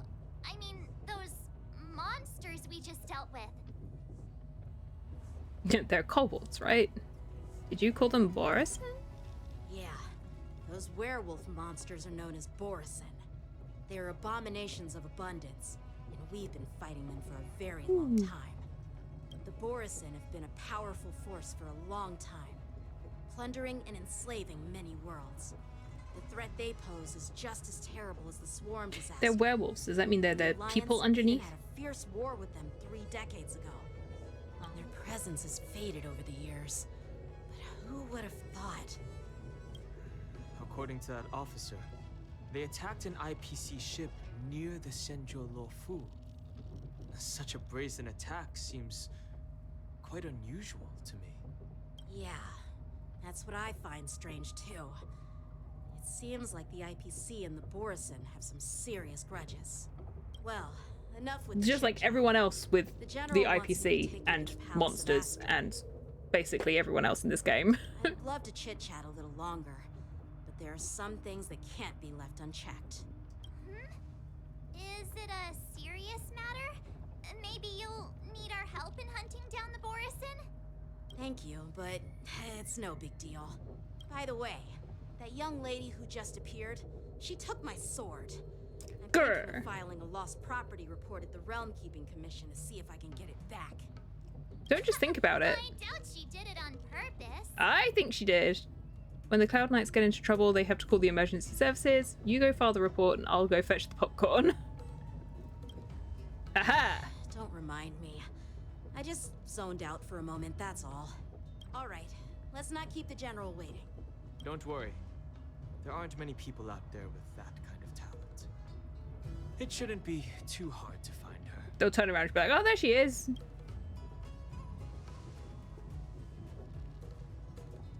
Right? I knew this guy was shifty. There sure are a lot of troublemakers around. Shifty.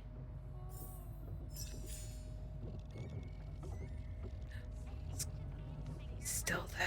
I was about to say he's gone, but then I looked to the side and he's... We'll see to it that these criminals are sent to the shackling prison as soon as possible. I don't trust you. The operation is already underway, Lieutenant Yanqing. So there's no need to worry about anything. Thanks. By the way, you're an officer of the Patrol Defense Squad, right? I don't remember meeting you before. Well, I'm just a junior officer. I recently returned to the Loufu from the front lines and was temporarily assigned here for security duty before I the don't trust you. Those guys are terrifying. Terrifying. No, not more celestial jade. I heard that. Success and failure are predetermined. You can't.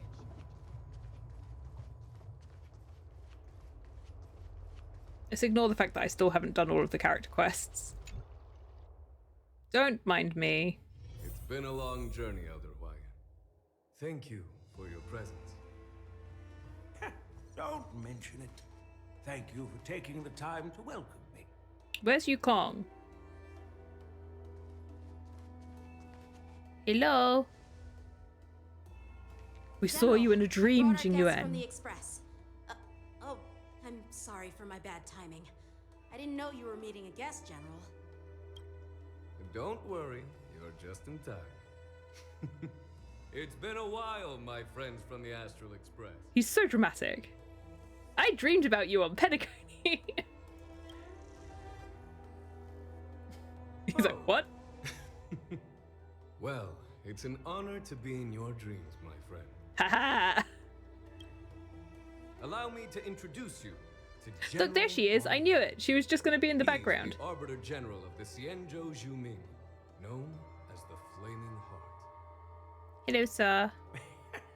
No need to be so formal. I'm just a tourist here, no different from other tourists who've come to attend the ceremony. Elder Huayan is not only one of the Arbiter Generals, but also the Furnace Master of the Artisanship Commission. Ah. Besides his martial skills, he excels in forging various weapons. Such talents are unique. Young Ching, he's going to be your new friend. Be it Arbiter General or Furnace Master, these are merely titles given to me long ago. I've retired several times already, but with the current change in circumstances, the Marshal has called me back to duty, and I had no choice but to answer the call. Well, in the end, I'm to blame. Living such a long life naturally brings its share of disapproval. I want to look something up. I will let this carry on. It's an honor to meet you, General Huayan. Oh. Both of them talking at the same time is a little bit odd. It's my honor to meet you, General Huayan. March is so silly. Hello. No need to be all formal. Today I'm just a guest on the Loufu, the same as all of you. Mm-hmm. So, these three are the ones you mentioned, Jingyuan? The heroes who helped you with the Ambrosial Arbor crisis? Sorry, I was looking up who plays him. Now I know. Indeed. There's Don Hung, March 7th, and him. And him. Without their help, the true I'm afraid nameless, the because we Loufu can never have remember his easily name. overcome this crisis. This is Carlos.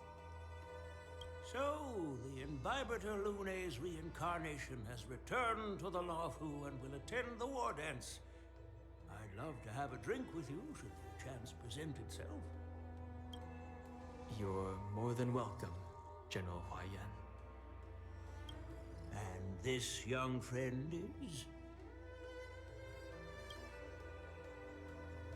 Yanqing, my apprentice. He remains by my side as my retainer due to his youth, which I hope will season him with experience. He will stand for the Loufu's Cloud Knights in the upcoming Wardance, ready to take on all kinds of challenges. Can you give him his sword back, please? Great, great! It's a real treat to see so many talented young people around here today. Oh, I almost forgot. This Oh, is she's my apprentice, Yunli. Yunli. Hello. It's you! Oh, it's you. Hello. Give sword. Oh, you two already know each other? Guess we don't need any introductions then. What a coincidence! I was afraid I'd have trouble finding this girl. Now you've piqued my curiosity. Tell me, how did you two become acquainted? She helped me capture the escaped Borison prisoners at the Starskiff Haven. Allow me to express my gratitude for you. But when you left, you took my flying sword with you. Your flying sword? Oh, so that's why I found a dagger in my bag. Turns out it's Ooh, yours. the attitude. Yes, it is. Now that we've met again, I hope... Nope, that won't do. Oh. Won't do? You want your sword back, right? Well, you can't just take it back.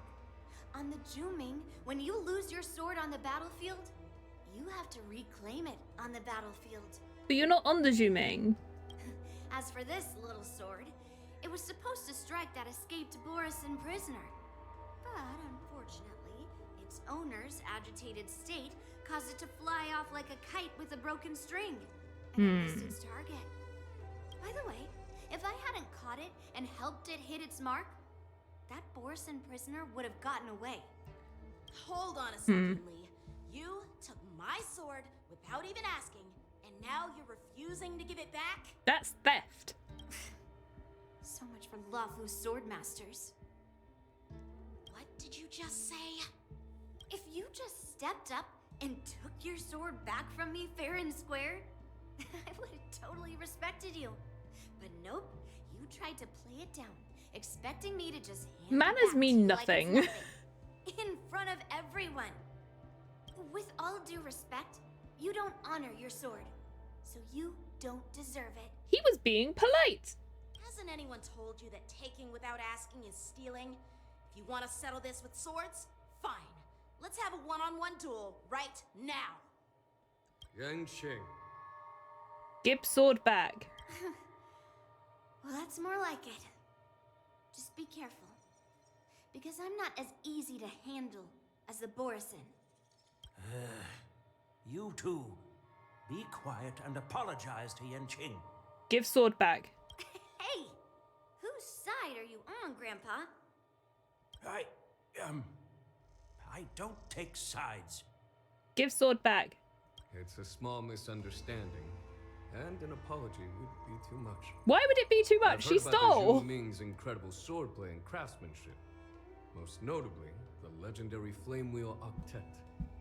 Seeing Miss Yun Li, who is among those ranks today, I must say she definitely has that fiery edge. No kidding.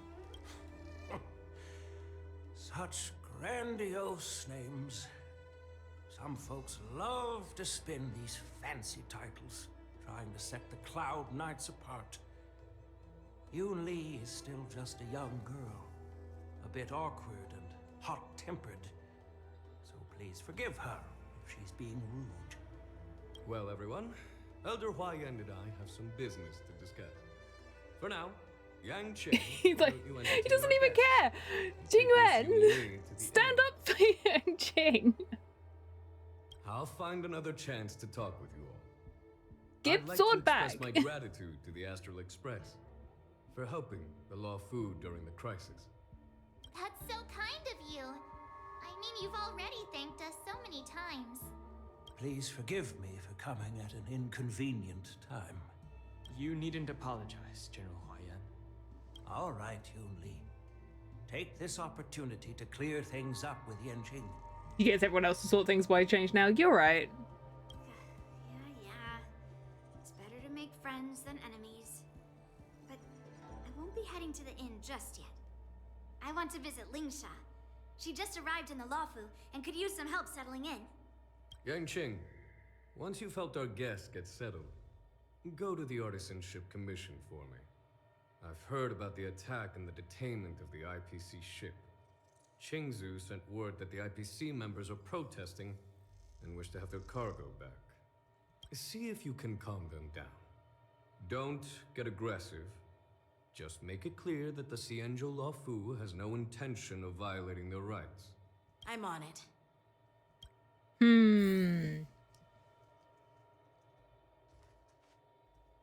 Give sword. I forgot I didn't have a baseball bat. Hang on. Give sword. Give. Give it back. I'm sorry for Yang Qing's rudeness. He wasn't being rude. Not at all. Taunted by Yun Li like that, even a training dummy would be angry. You've taught your apprentice well. If it were me in my younger days, I'm afraid I'd have drawn my sword and fought. Yan Qing can understand your concerns. On the other hand, Yun Li is still a naive girl who's only interested in swordplay. Honestly, I brought her here to participate in the Wardance because I want to broaden her horizons. He has an animal vision. He.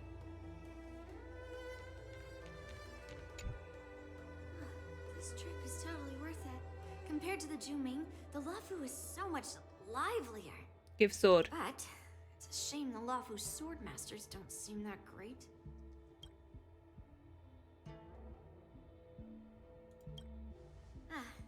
That's how outsiders refer to my peers in the Juming Cloud Knights and the Artisanship Commission. We all train under Grandpa's guidance, learning the art of craftsmanship and swordplay. That's how we got that title, I guess. Just don't mention it in front of Grandpa. He always says that empty titles bring pointless challenges and conflicts. We Juming sword masters pride ourselves on the success of the group over the individual. Glad to meet you too. Are you here to participate in the Wardance? I'm here to get Yang Qing's sword back. I'm just a tourist. So, you're not a I participant? don't know how to use swords. I have a baseball bat and I have a hat. Although I do have the one sword, I guess. Well, you can still sign up. The Cloud Knight's ring is always open to outsiders. I have some things to do. Besides, little Yan Qing doesn't seem too happy about me tagging along. You shouldn't have stolen his sword. You did take his sword. Yeah, you're right. I took it with my skills. So, I guess you can say I'm a robber or something. How dare he imply I'm a thief? Totally different. Robbery and thieving are the same thing. Besides, the sword seems scared of its own master. I'd like to ask him, you claim to cherish your sword as your life, yet you don't even recognize the state it's in right now? I didn't intend to keep his sword. I was planning to take this chance to return it to him. But now, I've changed my mind. I'll give that poor flying sword some proper maintenance. I won't consider returning the sword unless he learns how to say please, hello, thank you, and sorry. So he can forget about it for now. These kids. Feel a tingling sensation on your scalp at the thought of impending troubles Yang Qing will face. While you're distracted, the young girl has already wandered off on her own.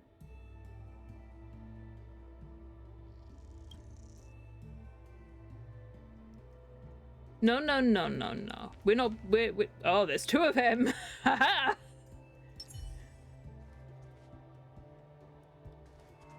We're not condoning thievery. Hey, Don Hung. I thought all the No, no. Sanjo generals were like Jing Yuan. But that General Huayan, he looks so thin and scraggy. March, don't judge people on their Light breeze appearance. would knock him over. Is that old man really an arbiter, General? Well, each Xianzhou ship has its own division and Also, specialty within hello. the alliance. Welcome in. Not How we all doing? of the arbiter generals are good at leading the charge. You heard what Jing Yuan said, right? General Huayan was once the head of all the skilled craftsmen on the Juming. There appears to be more than meets the eye. Why does he look so old? Don't you find it strange?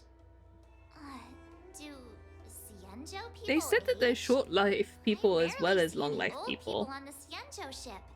And when I do, It's going well, they're thank you. usually I'm travelers. glad that you're also doing good. But General Huayan looks like an ordinary old grandpa. Is he he really a Xianzhou general? Good question.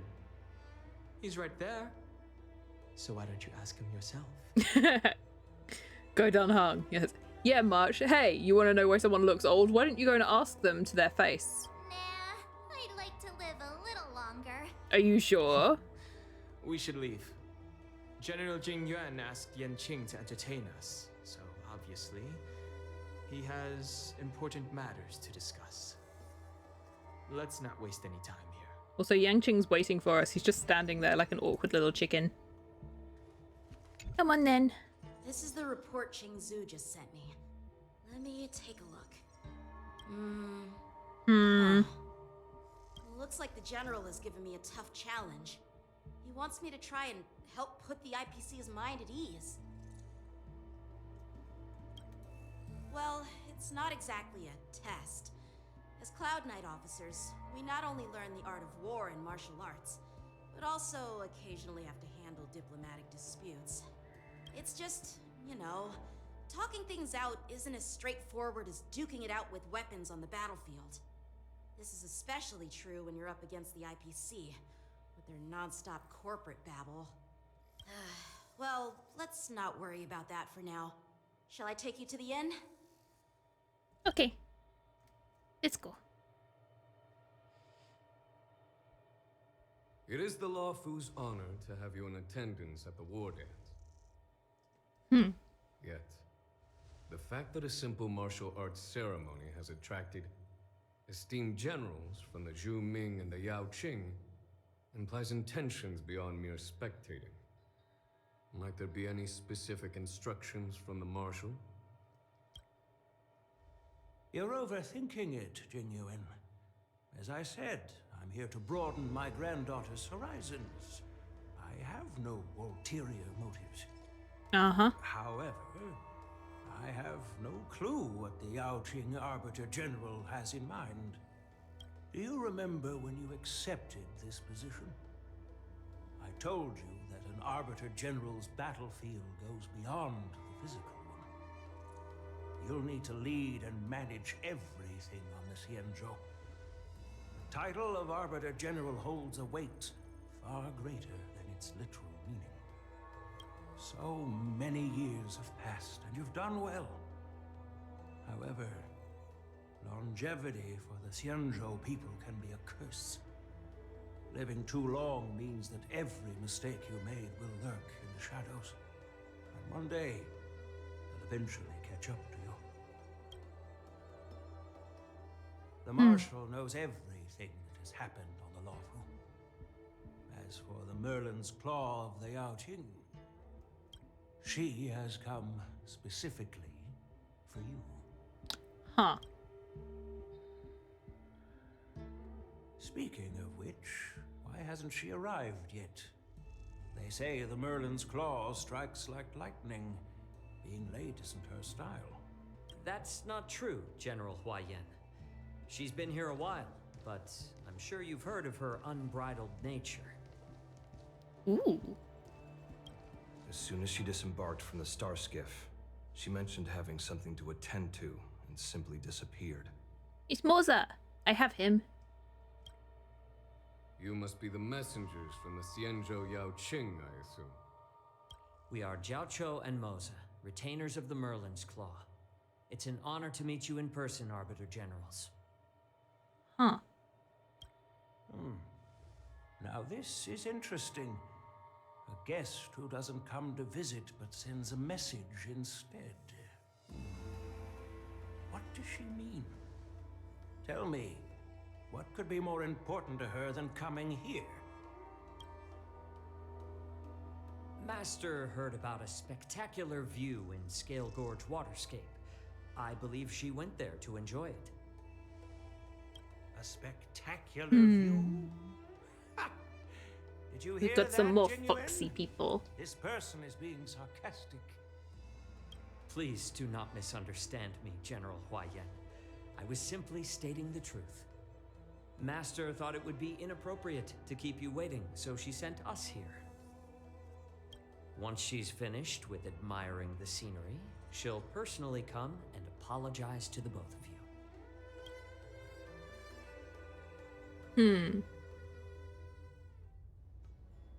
Meanwhile. Drat. I forgot to ask Yun Li to return my sword. I don't think you'll ever get your sword back. I'll go get it. No need to bother. The Juming envoys won't be leaving the Loufu anytime soon. I'll ask for it later when we meet again. By the way, I don't know if it's just me, but the general seemed a little reserved. Could it be because of Elder Yan's visit? Reserved? Really? Mm-hmm. Maybe I'm just overthinking things. No, you're not. When I entered the Palace of Astrum, I realized that the messenger from the Xianzhou Juming was actually the Arbiter General himself. So, the messenger from the Xianzhou Yaoqing must be the Merlin's Claw herself, I presume. That's right. Well, that's what makes this entire thing so unusual. What's so unusual about it? They simply received an invitation from Jing Yuan, just like the crew, right? Wrong. The Wardance is just a small festival. And now we have 2 Arbiter Generals from other Xianzhou ships here. I'm afraid they're here for something more. Maybe they've come to hold Jing Yuan accountable for the Ambrosial Arbor crisis? My cardigan's going weird. Hold him accountable? Come on, didn't the Loufu fall victim to the disciples of Sanctus Medicus and the Antimatter Legion? Why would they blame the victim? Danshu's rebellion and Ventilia's scheming are merely one side of the story to the other Arbiter Generals of the Alliance. Only a single piece of incontrovertible evidence remains, creating an endless source of potential complications. The Ambrosial Arbor. Yes. It's undeniable that the plague mark, which was subdued by the Xianzhou Loufu, has resurfaced. But was it really a conspiracy instigated by the Antimatter Legion?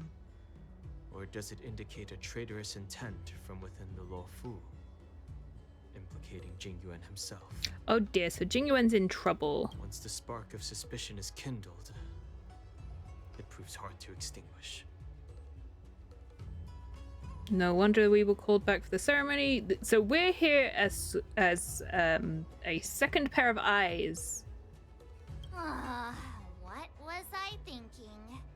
Seriously, here I was looking forward to a carefree and enjoyable trip, but it seems wherever we go, drama is just around the corner.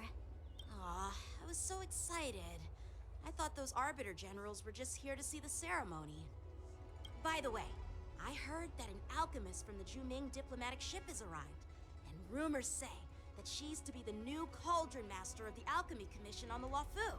Ah. An alchemist from the Juming serving as the Cauldron Master on the Loufu? While it's not unheard of, the timing itself... Thanks to your words, Mr. Danheng. Now I finally see the underlying tensions. The General is under tremendous pressure right now. I was completely oblivious to his troubles. How naive of me. Come on, don't think like that. Leave the adult matters to the adults. Even if you wanted to do something for the General, it's not like you can do anything.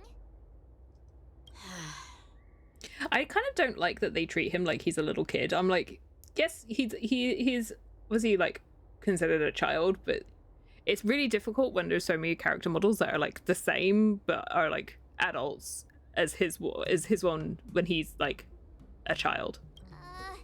Did I say something wrong? Again? You're the real conversation Miss master. March is right. I don't have the skills to share the General's burdens at the moment. Still, I'll do my best to follow his instructions. You're more mature than half the other characters Once we've I've met, taken you including through us. accommodations, I need to go to the Artisanship Commission to handle the IPC's protest. He looks like he has a lot on his mind. We can't just let him go March, he's alone. right there. Why don't we accompany you to the Artisanship Commission? This is too much trouble. While I appreciate your kindness, dealing with the IPC's workers could be tricky. I'm afraid this will cause trouble for the Express. No worries. We're pretty experienced in dealing with the dealt with quite a few of them, right? 3. Technically, we haven't dealt with Jade at this point. So 2. You're a real conversation master. Yeah, exactly. Wait, are you being sarcastic? Well, No, not at all. Since you're willing to help, I won't decline your kindness. Let's head to the Artisanship Commission and meet them.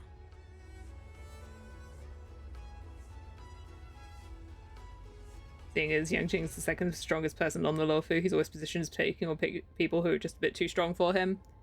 He's literally like, he's Jingyuen's apprentice. He's really strong. He's a sword master. He's in charge of like the Cloud Knights, but they're like, oh, he's just a child.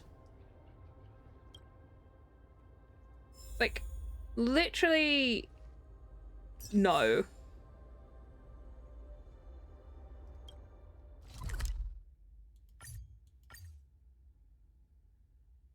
Treat him with the respect he deserves. Can I really reason with you Xianzhou people? Wow. I think I get it now. In your words, this is called looting a burning house, right? But I am trying to reason with you here.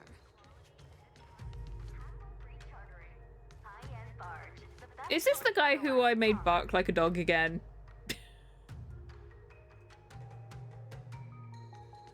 I did those quests. I wasn't expecting someone to bark like a dog, but it happened. That toxic voice sounds familiar. Yep. Haven't I heard it before in Arum Alley? You know what? This isn't my first time dealing with the Skyfaring Commission. I can handle your unreasonable ways. But straight up snatching IPC cargo, isn't that going a bit too far? Just as I've said it many times already. Once we've inspected the cargo and completed the security check, you can be on your way. Is there something wrong with your ears, or is it just your brain? It's both. I'm hearing you loud and clear. I'm thinking clear.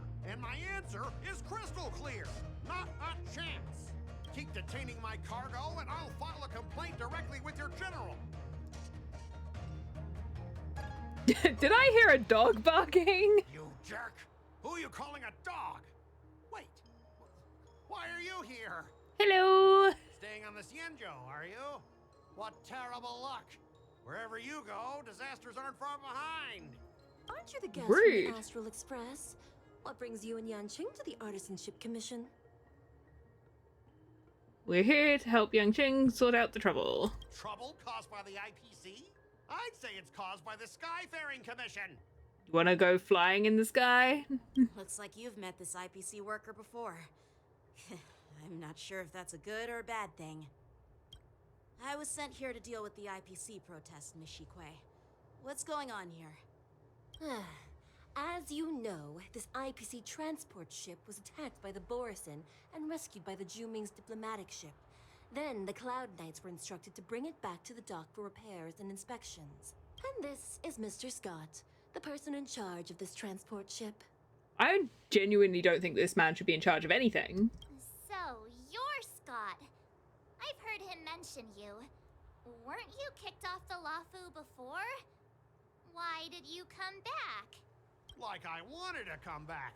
I thought I'd just dock at the harbor for repairs and leave this forsaken place for good. Little did I know, as soon as the ship entered the harbor, a bunch of Cloud Knights showed up and snatched all our cargo from the hold. What do you mean by snatched? I've told you 1,000,000 times. It's a security check. Then why did you bring the cargo to the Artisanship Commission? You even brought in some shady craftsmen. It's obvious you're trying to steal the IPC's patented technology. Why would they be doing that? Listen here. Firstly, the Skyfaring Commission detected dangerous items that could possibly be weapons in your cargo hold. That's why they called me here, to double check.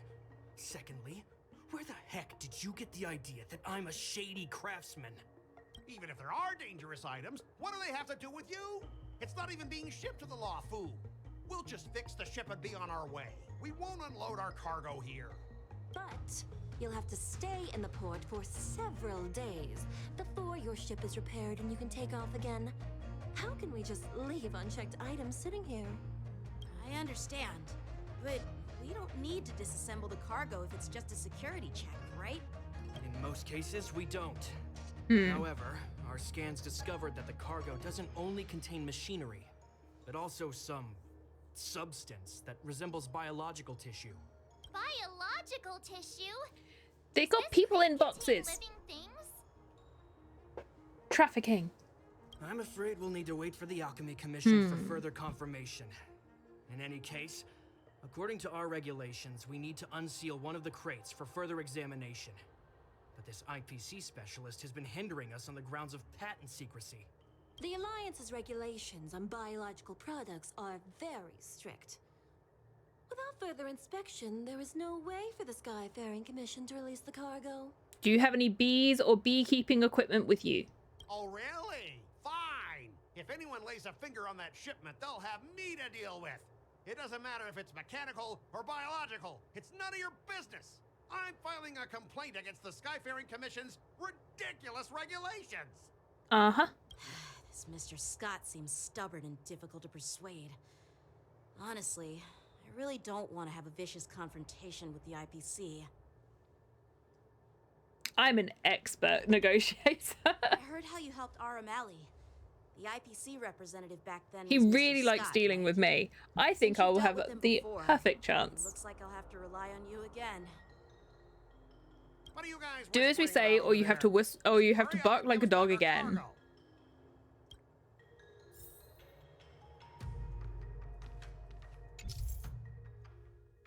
Oh, time to negotiate. Morale is higher or equal to your opponents. It's considered a success. Okay, so be better than them.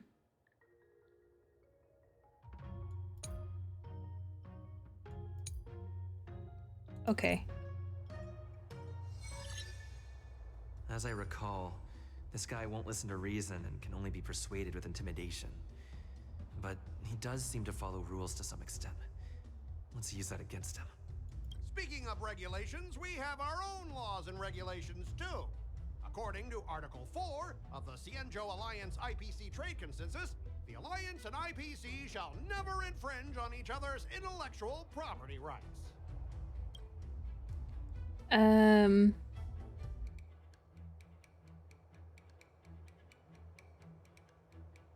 The Alliance can sign a non-disclosure agreement with you. That way, you won't have to worry about any infringements, right? Aha! We can sign a mutually acceptable non-disclosure agreement in accordance with the IPC's rules. Well, that makes sense, but how can we trust you to honor the terms?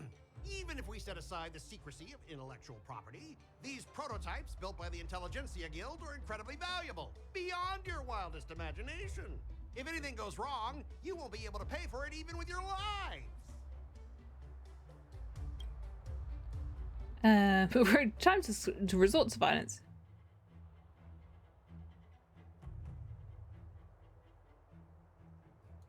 Don't underestimate Cienjo technology. Even if they need to dismantle your cargo, the Was that Artisanship not the right Commission one? can easily put it back together. Yeah, go ahead Dang and it. brag about their skills. After all, you're just a negotiator they hired. They didn't hire me. I'm not being paid anything. Different. I'm an IPC member, and my fleet has accepted this transportation order.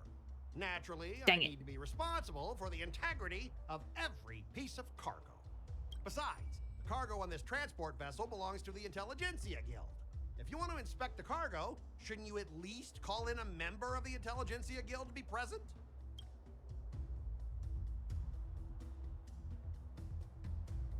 I'm pretty tight with Dr. Ratio from the Dang Intelligence. it, that didn't work either. Almost like family. Yeah, we're definitely Doesn't that tight make with me Dr. practically a Ratio. member of the Intelligentsia Guild too?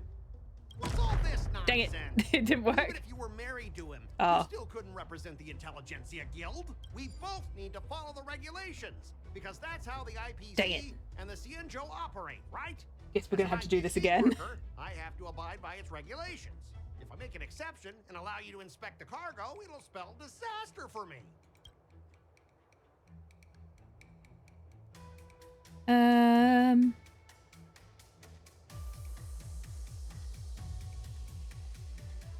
about his unpromising career prospects. I understand that you're trying to stick to the IPC regulations, and that's commendable, Mr. Scott.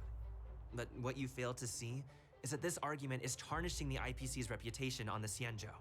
If this conflict with the Skyfaring Commission escalates, it won't just make things difficult for your business, but it'll also have an impact on your career down the line. Of course, I never wanted conflict with the Xianzhou.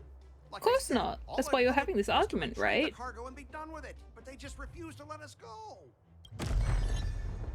That was successful? Well, you guys sure know how to argue your case. Do we? Fine. I'll allow you to do the security inspection. It's just that, I need some time to sort things out. This is a big deal. Let me talk to headquarters first. So, Mr. Scott, are you just stalling for time and planning to leave the Xianzhou as soon as your ship is repaired? To avoid the Skyfaring Commission's inspection? Well, IPC staff are free to come and go, as long as they don't break any laws. Yeah, you've got some insight there. Who are you again? Ooh.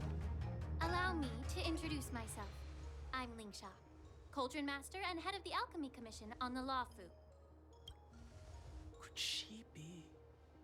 Yeah, she's the new Cauldron Master assigned here from the Xianzhou Juming. She pretty. I received a report from the Artisanship Commission about cargo containing samples of unknown organisms. It said they needed help from the Alchemy Commission. I had nothing better to do, so I came myself. It's fine, Mr. Scott. If you really don't want your cargo to be inspected, it doesn't matter. It doesn't matter? How can you say that? Because we just won't let them do business here anymore, I guess. Why are you being so nice all of a sudden? Well, since you're not going to check it, I'll take this crate and be on my way. Is that okay with everyone? Yeah, sure. Why should I object? Not only this sample, but all the goods on the transport ship are yours to keep. Like I said, we won't inspect them. Wait a minute! Yangqing, shh, calm down. Well, that's more like it. If only the young displayed a more reasonable attitude, we could have sidestepped that altercation just now. Our ship will leave in a few days once the engines are repaired. Your ship can leave whenever you want, but I'm afraid I can't say the same for your cargo.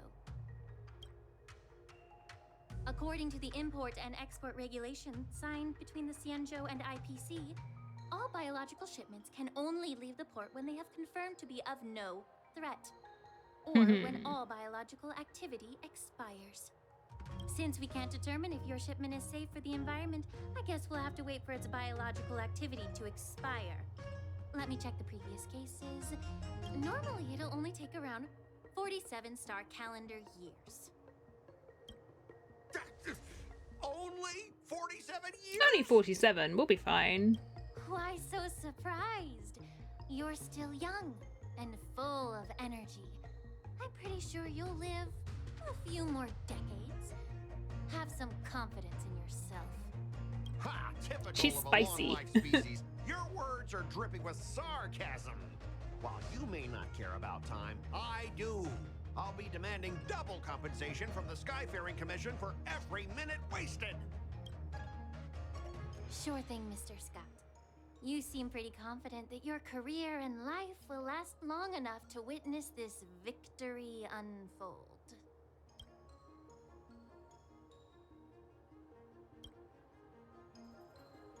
Step aside, guys. Let them do the inspection. Haha. But, Mr. Scott... Come on, we're already in enough trouble. Just let them do the security inspection. And if needed, I can always grovel before the Intelligentsia Guild. Bark like a dog again. I'm just using my head for what it's apparently good for, right? At least you've wised up for once. Well, honestly, at least you're not as annoying What as stupid that woman. smug look. Just get on with the inspection. Don't act all chummy with me now that you've got your way. I wasn't acting chummy with you. I was being full of sarcasm. This lady is really something else. Oh, jeez. That made me Is jump. this the IPC product? Listen up. Any damages caused by inspections will be filed with the IPC.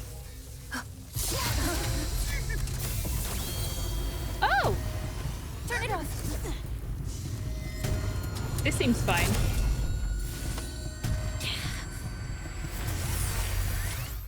Oh! Yeah, no! This seems fine. Eyes infected with terror. Okay. We've dealt with this. This will be fine. How unexpected. Eternal. That was a surprise. Swords descent. It's got one of those wolf things in it. Right? Earth shatters, heaven trembles, soaring above the land. At least that's what it looks like a wolf. Ow! All will be swept away by the wind. Rude! Strike with heart. We're fine. Were you seriously planning to leave this stuff unchecked at the dock for days? That's way too dangerous. I had no idea about it. You must have accidentally triggered the cargo's defense program. Mm-hmm. I don't think trying to shift the blame is a wise choice. But seriously, I don't know why that thing suddenly started moving. I don't know why it started moving. I swear I didn't do anything. Enough. Miss Shikwe, please escort our IPC guest to the Skyfaring Commission. I'm on it. Please follow me, Mr. Scott. You're in trouble, my dude. Off you pop. Ta-ta. Bye-bye now. Our preliminary inspection shows that there is indeed hidden biological tissues inside. Just like the craftsman feared. I can't even tell if it's ingenium or biological in nature. Hmm? The core of this device is what they call wetware in Yeah. industry slang. To put it simply, this machine operates with a kind of biological nerve as its control center. I'll take some samples for the alchemist to analyze and figure out where the biological tissue comes from. Why would the Intelligentsia Guild use such unethical technology?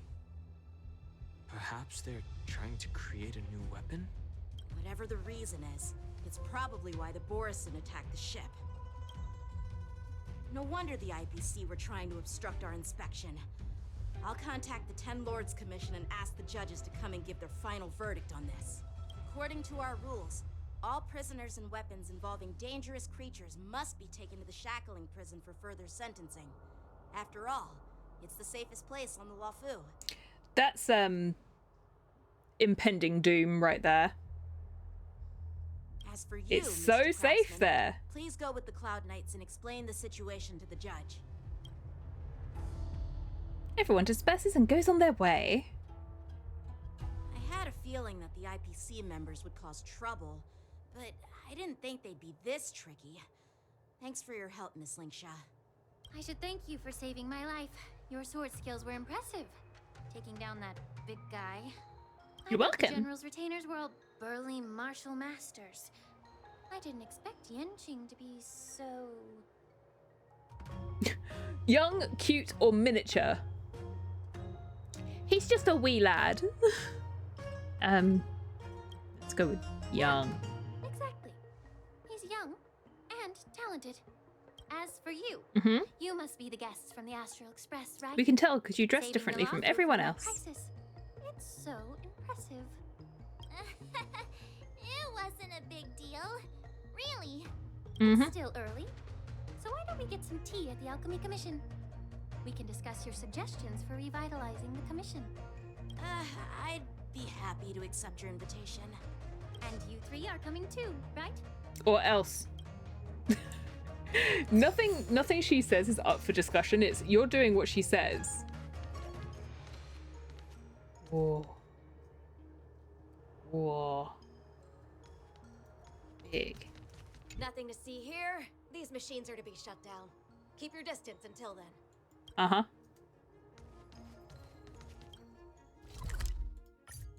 There you go. Okie dokie. Sushang.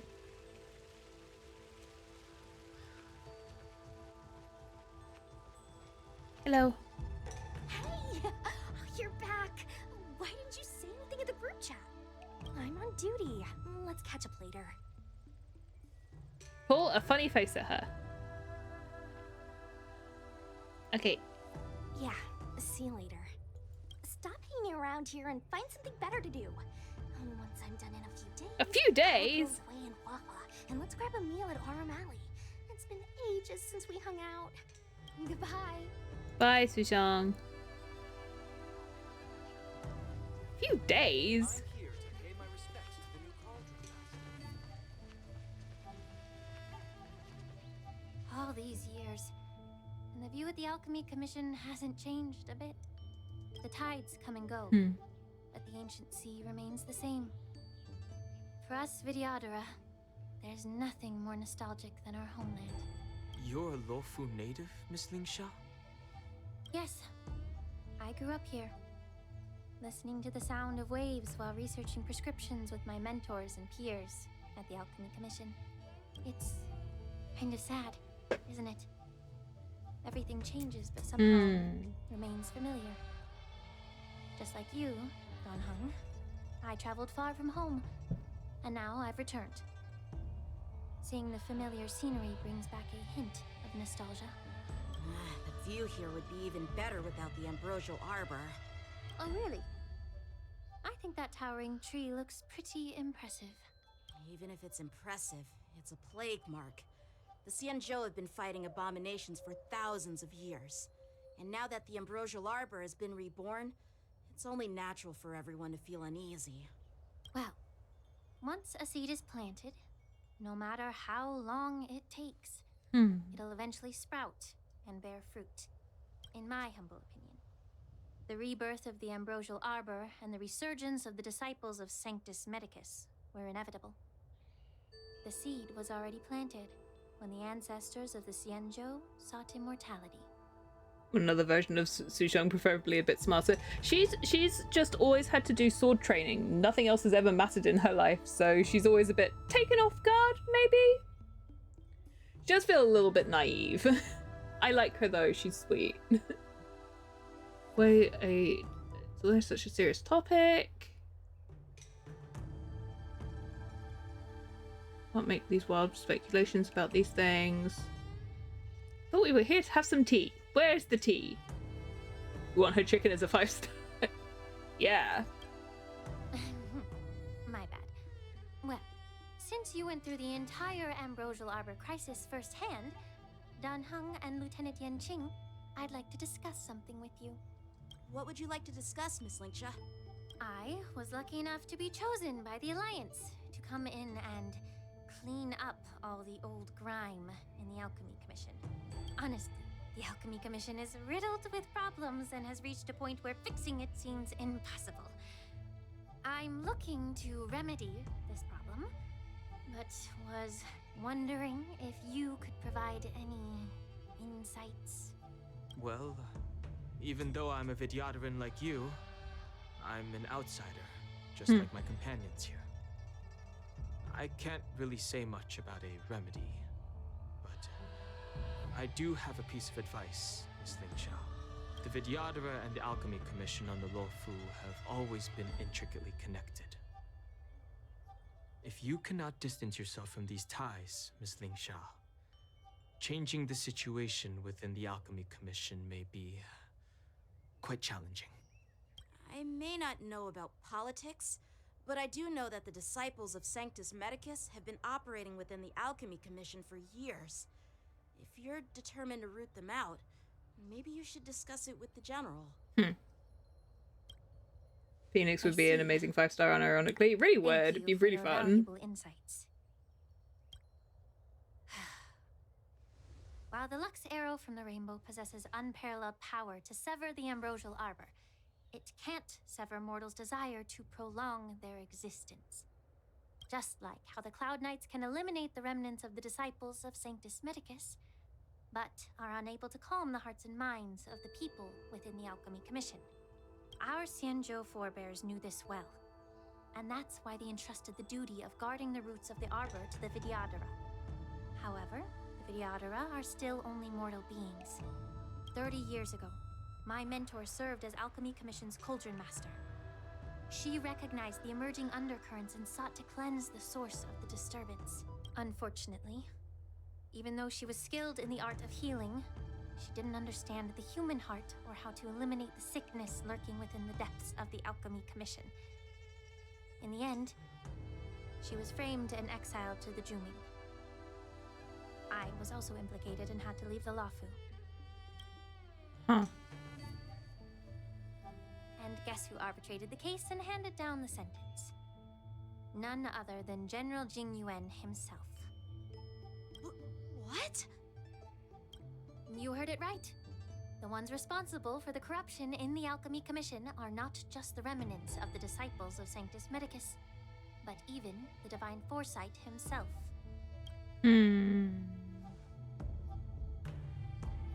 Alas, why is your face turning pale, Yanqing? Don't worry about it.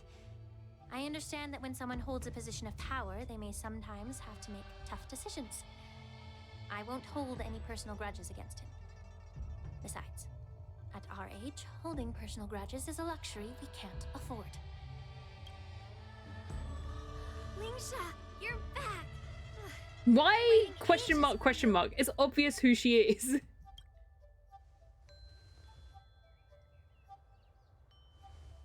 Yunli, why aren't you with your grandpa? What brings you to the Alchemy Commission? Well, let me take this opportunity to introduce you to Yanqing. What a small world. You stole my sword! Give it back! Ah. I see. Let's skip the introduction part then. Why do I keep bumping into you? Are you stalking me or something? Clearly not. Of course not. Unlike you, Miss Yunli, I have important things to take care of.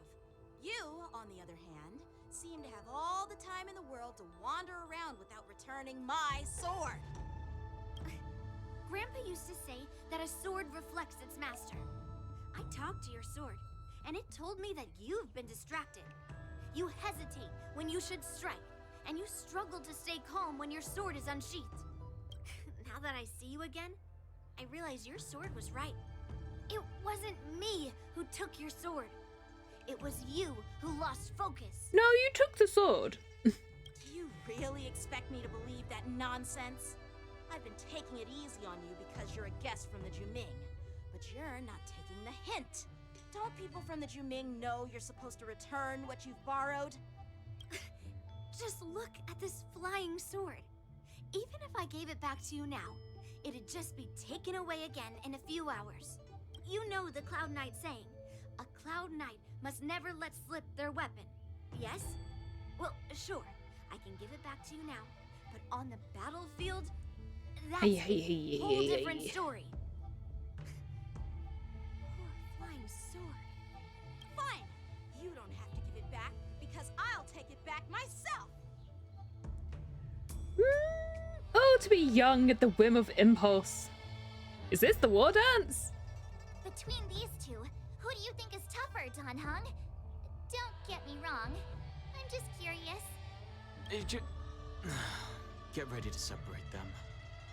Dan Heng's like, oh my god, will you two stop it? A brawl is definitely not how I imagined celebrating it.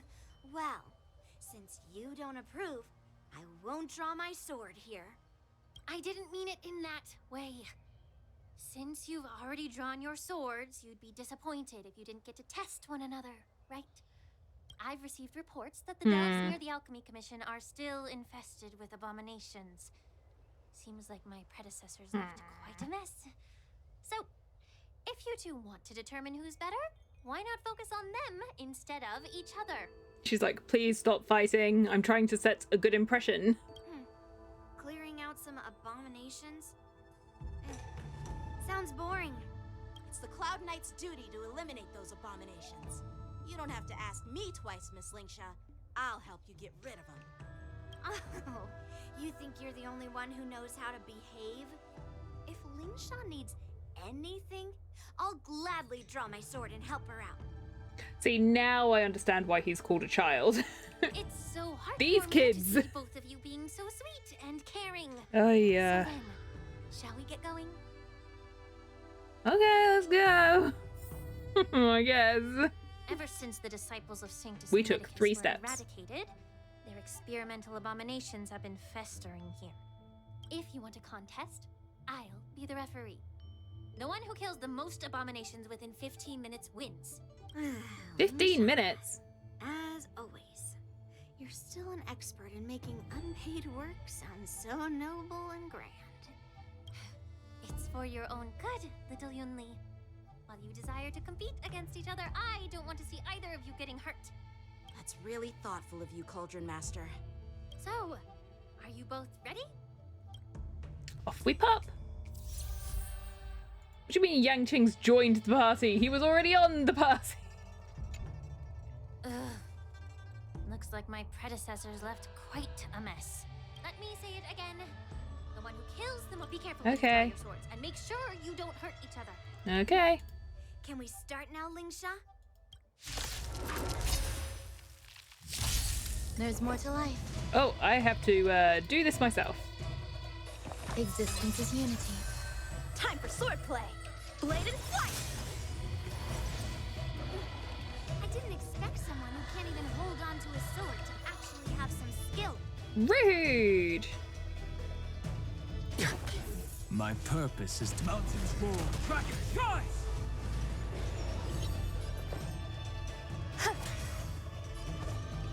Strike with heart. Practice is over. Swords descend.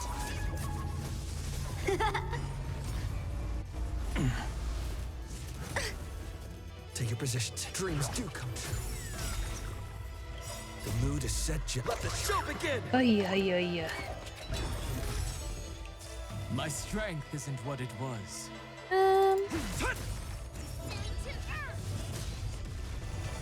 Oh. Blade and flight. Some value, I suppose. Eternal. Every petal in life, all will be swept away by the wind. Where is she? She's down here. Ow, ow, ow, ow, ow.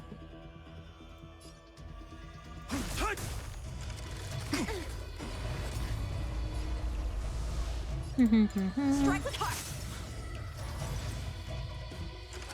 Still the same old. Oh dear, oh dear. Let's improvise. My purpose is to Let the show begin! Oh dear, oh dear. This is where I'm like, I've got to concentrate. I know exactly. I definitely know how this is going to work. Dragons soaring above the lands. This is permanence. I did something right there. Blade and flight. Practice is over. Swords descend.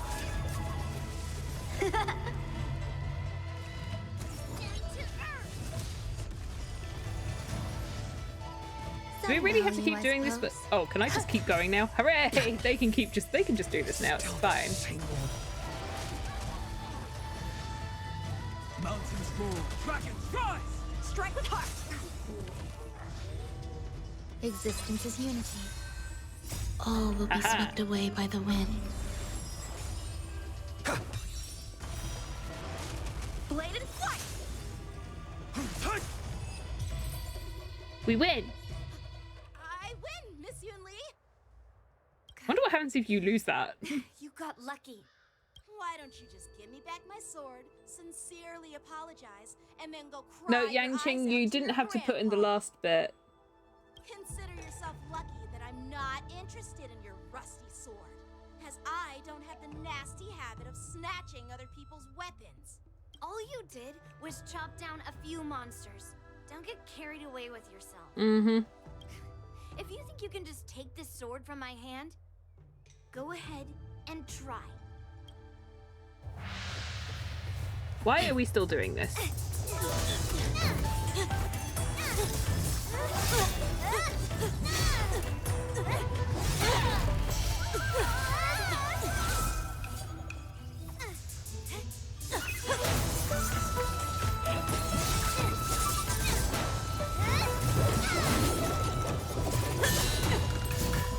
Oh dear.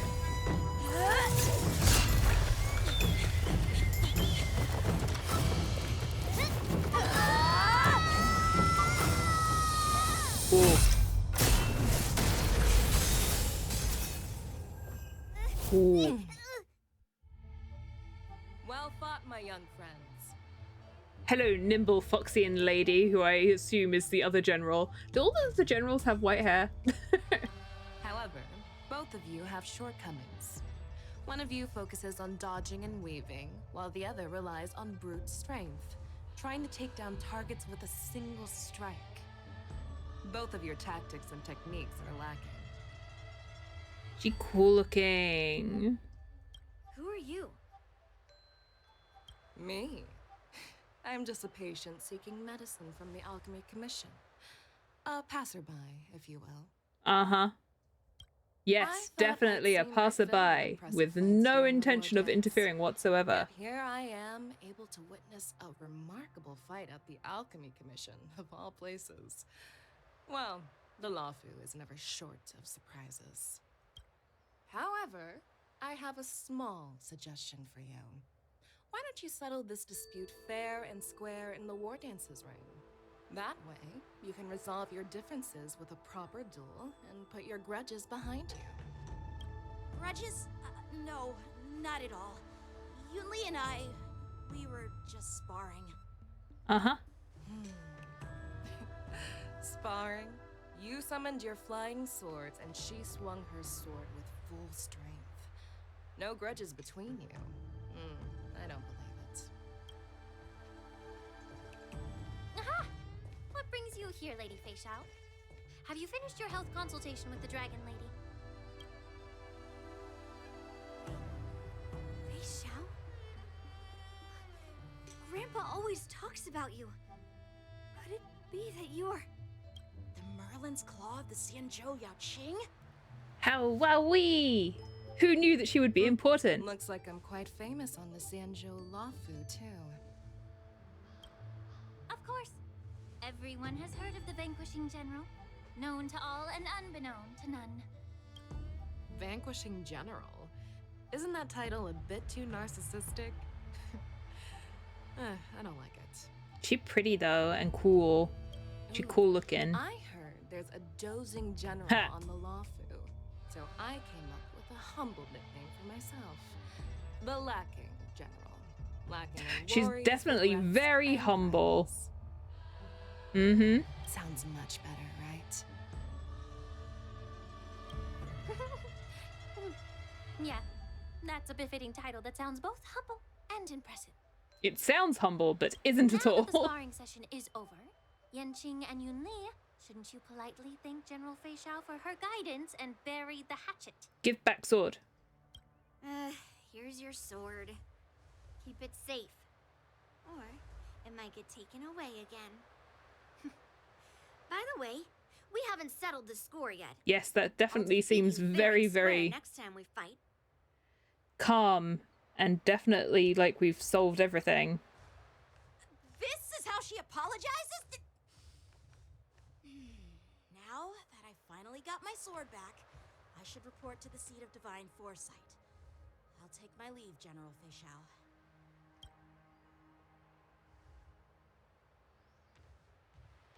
Oh, by the way, Miss Linksha, if you've got some free time, I'd like to invite you to the seat of divine foresight for a chat with General Jingyuan.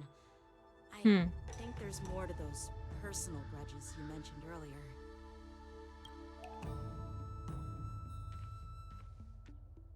Thanks for stepping in, General Feixiao. Otherwise, I'd have had to knock them out with my incense. Not at all. Just doing what you asked. Intense How about we incense. call it even as payment for the healer lady's consultation? Sorry, but even a general needs to pay their bills. We don't do credit here. And let's not forget, you'd have been waiting decades for a chance to see the Dragon Lady if it weren't for me. Well, you can always send the bill to the seat of divine foresight and say it's for mentoring those kids. After all, it was quite the effort splitting them up. I nearly had to get tough. Now, if you'll excuse me, I need to find a spot and get some fresh air.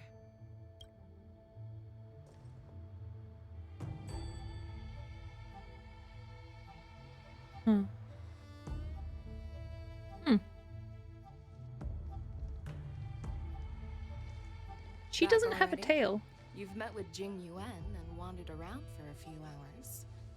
So, what do you think? It appears that the Divine Foresight is using this Wardance as a show of strength to convince everyone that the Loufu is prospering after the Ambrosial Arbor crisis. But... I know you're going to say but, right?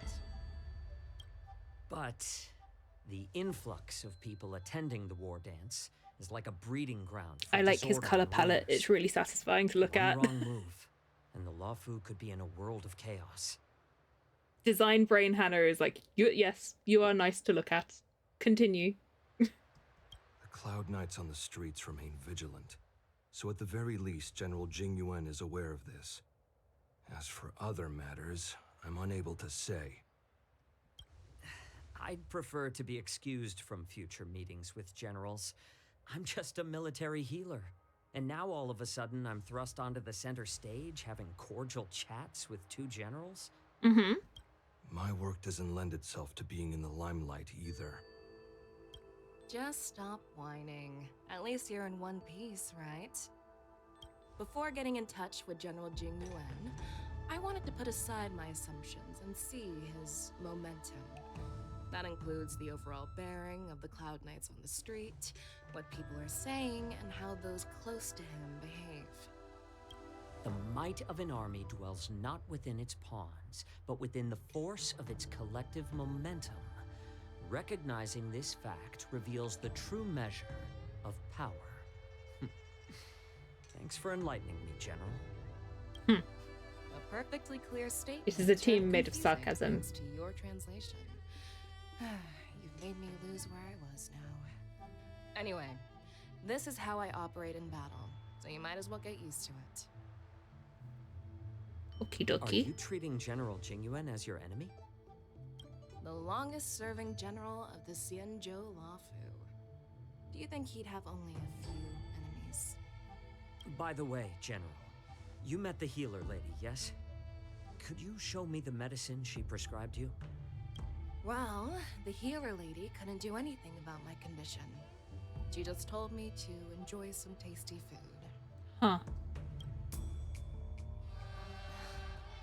So not even the famed healer lady could help? Don't worry. I'll fulfill my promise and find a way to cure you. Actually, I've found some leads. Well, life and death, Jiao Chou. It's all predetermined. Upon starting my military career, I made a pledge that the rest of my life would be dedicated to being the Xianzhou's spearhead, hunting down the abominations of abundance till the end of my days. As long as I can fulfill that deep-seated desire, I don't care how long I live. You asked if I view General Jing Yuan as my enemy. No. My real enemy has always been myself.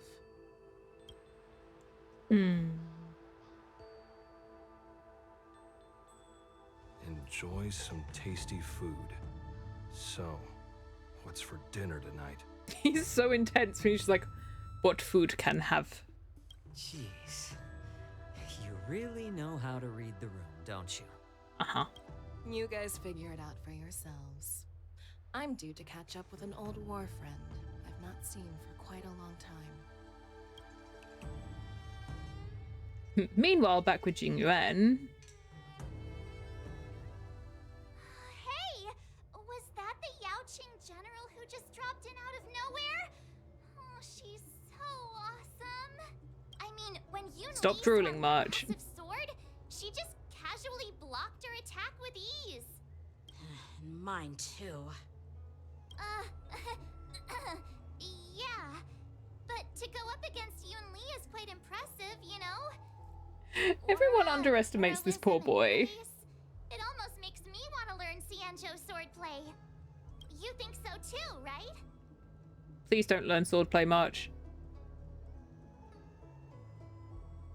Xianzhou swordplay is really good. Like, really, really good. Really like it. So cool. I'll go with that one. Can't you put a little more enthusiasm into it? No. Thanks for the kind words, Miss March. The Wardance is coming up, and I've been chosen to represent the Cloud Knights in the ceremony. I've had my fair share of defeats lately, and even though I know there are always more skilled sword masters out there, seeing General Fei Xiao's skills today has made me feel a bit uneasy again. Don't underestimate yourself.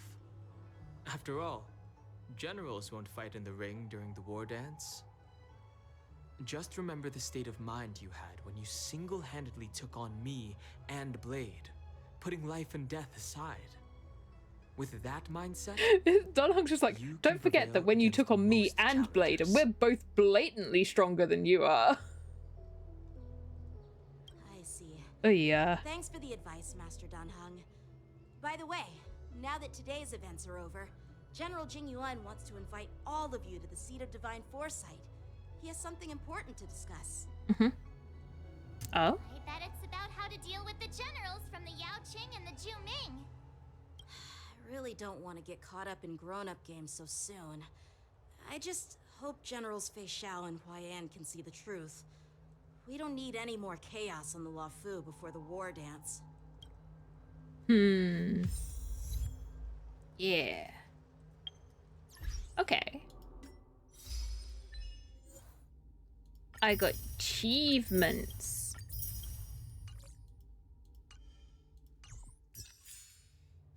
Okay, let's go. Need your extractor cleaned or your start.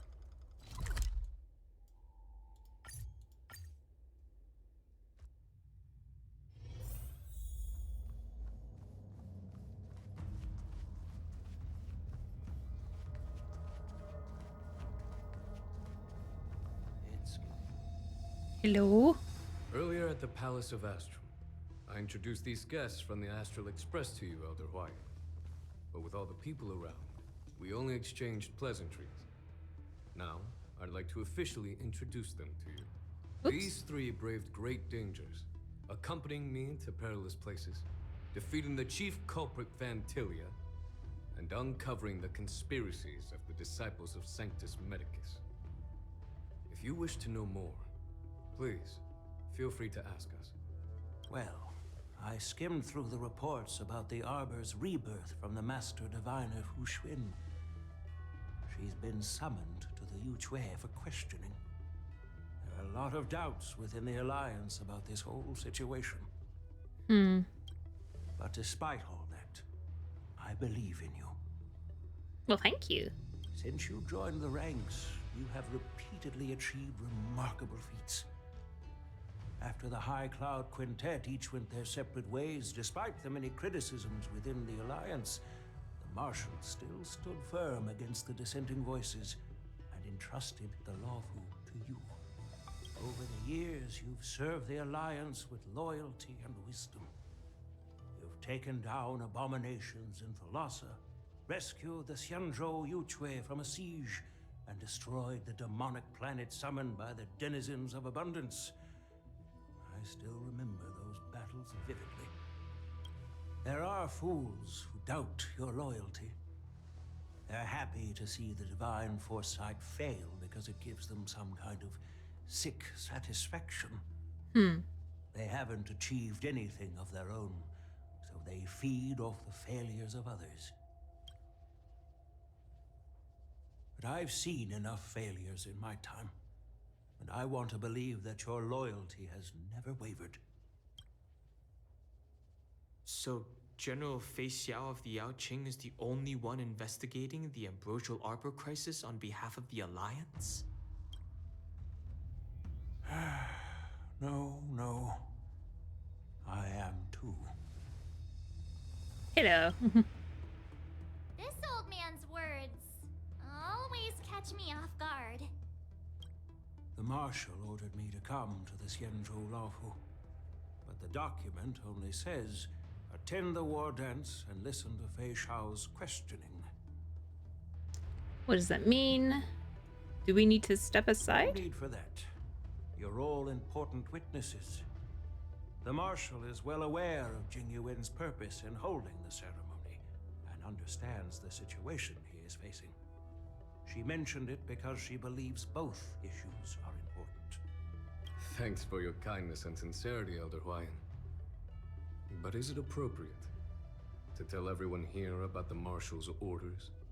By introducing the Express's witnesses to me alone, aren't you aiming to discern the intentions behind both my actions and Fei Xiao's? And whether there's any discord between us? Well, since I'm being open and honest with you, I encourage you young folk to do the same. Yao Guang, who's about to be released in the next, day or so, well, in the next patch, at least, in 4.0, Yao Guang. She's another general, right? Or is she the Marshal? Don't know. Believe so? I think she's... I haven't watched any... Obviously, I have not watched anything to do with her, because I'm trying to stay away from spoilers.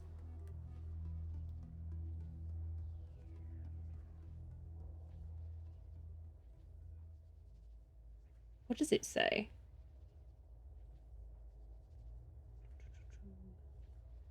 It says she's General Yao Guang. That's all I'm going to look up. So I'm just assuming that she's the general of another Xianzhou ship. I might be wrong. I don't know. I'm staying away from it until I get to that point. But we'll see. As for the Ambrosial Arbor crisis, all I need to do is listen. General Fei Xiao will be the one asking the questions. To be honest, I'm more concerned about the timely start of the Wardance. Oh, by the way, I've prepared a gift for the Wardance. Yunli's like, oh, you don't want to talk to me now? Huh?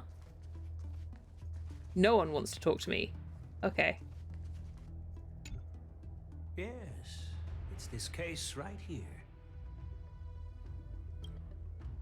The case gleams with muted luster, crafted from a material neither wood nor metal. Its surface mostly woven with metallic threads outlining an intricate pattern of lotus flowers. There will be numerous contests and celebrations during the Wardance, and the main event will be the Ringmaster's Challenge. The host will dispatch a skilled warrior to take on challengers from all over the cosmos, showcasing the excellent martial arts of the Xianzhou Loufu. When you mentioned that the Astral Express would be attending the ceremony, I thought the High Elder of the Loufu would be the Ringmaster. You humor me, Elder Huayan. The healer lady is just a young lady who knows nothing about martial arts. How can I assign her as the Ringmaster? I'm no Wait. match to you when it comes to joking. That's why they brought us here. He's giving it to Dunhong. What's this box for? Why don't you open it, General Huayan? This sword case is intended for the Wardance's award. It's empty now, but in a few days, a precious sword will be delivered and stored inside. I don't mean to boast about our skills, but this sword represents the pinnacle of the Juming's craftsmanship. It has a legendary history, full of heroic tales from foreign lands, tales that are too detailed to be summarized in just a few words. Since the delegation delivering the sword hasn't arrived yet, I'll just leave the case here for now. I've been wondering who would be worthy of such a sword. And then it hit me. I can award it to the champion of the Ringmaster's Challenge. The Ooh. ceremony's champion is sure to be a perfect match for the sword. Moreover, I hear that Yanqing is an excellent swordmaster, and that he will be representing the Loufu as the Ringmaster. Ah, so it it is. seems like a perfect gift for him. Thank you for your generosity, Elder Huayan. They said all of this stuff while looking at Dun Hung, so I was like, Dun Hung? Really? I thought they just said Yang Qing, I guess. Oh dear. You've got confidence, my girl, but I don't think you can best Yanqing. Ooh. I know you're all about swords, Miss Yunli. It's just a shame that it's the sword that ultimately chooses its rightful master. Yeah. These two Even need if to someone settle gets their hands differences. on such a precious sword, it'll probably end up in someone else's. The outcome of our duel at the Alchemy Commission is still up in the air. Since you're interested, why don't you represent the Xianzhou Juming and challenge me in the ring? That's exactly what I had in mind. Nobody knows who's gonna come out on top. It could be me, could be someone else. It'll probably be me. But whatever happens, it won't be him. Oh dear, it will be either death or disaster when these two clash. Not to be rude or anything, we've been watching their drama. I'm dying to find out who beats who. March, don't encourage them. Quiet down. We have other guests here. I've prepared this sword to add some excitement to the ceremony, not to have you two squabble. It's not a good look Bad for the children. Alliance. While you both seem confident that you'll win, you need to remember there can only be one winner and one loser in the ring, which could lead to hard feelings. Actually, I have an idea. We don't know who the winner will be, and it might not be either of you. But if you're eyeing that prize, you'll need to work together. I want you to take on an apprentice who will take part in the Wardance and win at least one match. Oh. How does that make sense? Because you're two alike. In my humble opinion, while a Cloud Knight is commendable by securing victories, it's even more so to pass on your skills and spread the way of swordplay. I'd be greatly pleased if this apprentice could represent the Express in the Wardance by displaying their I get to Cloud hit Knight people with my flair. baseball bat. Well, Elder Huayan's idea is quite interesting. Imparting swordplay skills requires teamwork, and both the winner and the loser will learn a valuable lesson regardless of the outcome. The question is, whom should the two of them take as an apprentice?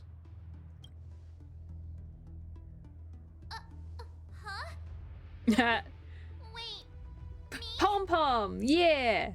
I noticed Pom Pom can come in, you know, all guns blazing. interested in the outcome of your sword fight, so I thought, why not teach her the art of swordplay? Oh, wait. Are you serious, General? Why am I being dragged into this all You of a said you sudden? were interested. I've never practiced swordplay before. I'm a total newbie. You really think I can learn it? Well, you'll probably realize I have no hope and give up on me. And that'd be so embarrassing. Just accept your fate, Isn't March. this a perfect chance for you? I remember you mentioning that you wanted to learn some sword moves. Yeah. More sarcasm. Say that. But this is all happening so quickly, don't you think? Miss March is like a piece of jade in the rough, just waiting to be shaped. The Wardance is the perfect opportunity to see what heights she can reach. I appreciate your kind words, General Huayan. But won't teaching me swordplay be a waste of Yanqing and Yunli's time? They should be preparing for the ceremony. Oh, plus, I heard that each swordmaster has their own special moves. What if they let something slip while teaching me? If everyone knows each other's tactics, won't that mean everyone's stuck in a stalemate and unable to end their fights during the war dance? That's considerate of you, March 7th. But don't worry. It'll take you at least a decade of hard training before you can even start learning special moves. No need to freak out. A few Juming swordplay tricks will mean you'll be more than equipped. Really? Looks like March's curiosity has been piqued. She's too easy. The whole point is to know each other's moves. Defeating your opponent in just one move? How boring would that be? Plus, what really decides a swordsman's fate isn't some special move. It's the solid fundamentals. So Miss Yunli has already agreed. What do you say, Yang Qing? General, I haven't graduated yet. How can I be qualified to teach swordplay to others? Have some confidence in yourself. So you're admitting your defeat, huh? Ugh. If you're not even competent to teach, why don't you let me be the ringmaster instead? Tisk tisk. Yang Qing, teaching an apprentice is also a way of honing your own skills and gaining insights. You've been an apprentice for years. It's about time you looked at swordplay from another perspective. I see, General. Then count me in. Mm-hmm. Now that Yang Qing has agreed too, it all comes down to Miss March giving her nod. Dun Hung and Carlos grab her head and she's like, she agrees. Look at her nodding. She is agreeing. It's up to you to make the final She is decision, nodding March. her head. Time for you to become the best swordmaster. It won't be a walk in the park. It's up to you, though. Do it or else. That way, I won't have to worry about you accidentally shooting me in the butt all the time. Excuse me? Hey, I've never missed my target. So you were shooting him in the butt deliberately? Then I'm on board. Thank you for your kindness, General Huayan. Great. Starting tomorrow, I'm scared of March now. Yan Qing and Yun Li will teach you the basics of the Cloud Knight's swordplay. Yun Li and I will head out and purchase some sword practice equipment for Miss March. Think of it as a little initiation gift. Galactic Fruit Ninja. Ah, I used to play that game so much. You're too kind. Wait, to get Wicked to try it on You're Chomot. giving me a gift? Haha. Shouldn't it be the other way around? Off they pop. Bye-bye now.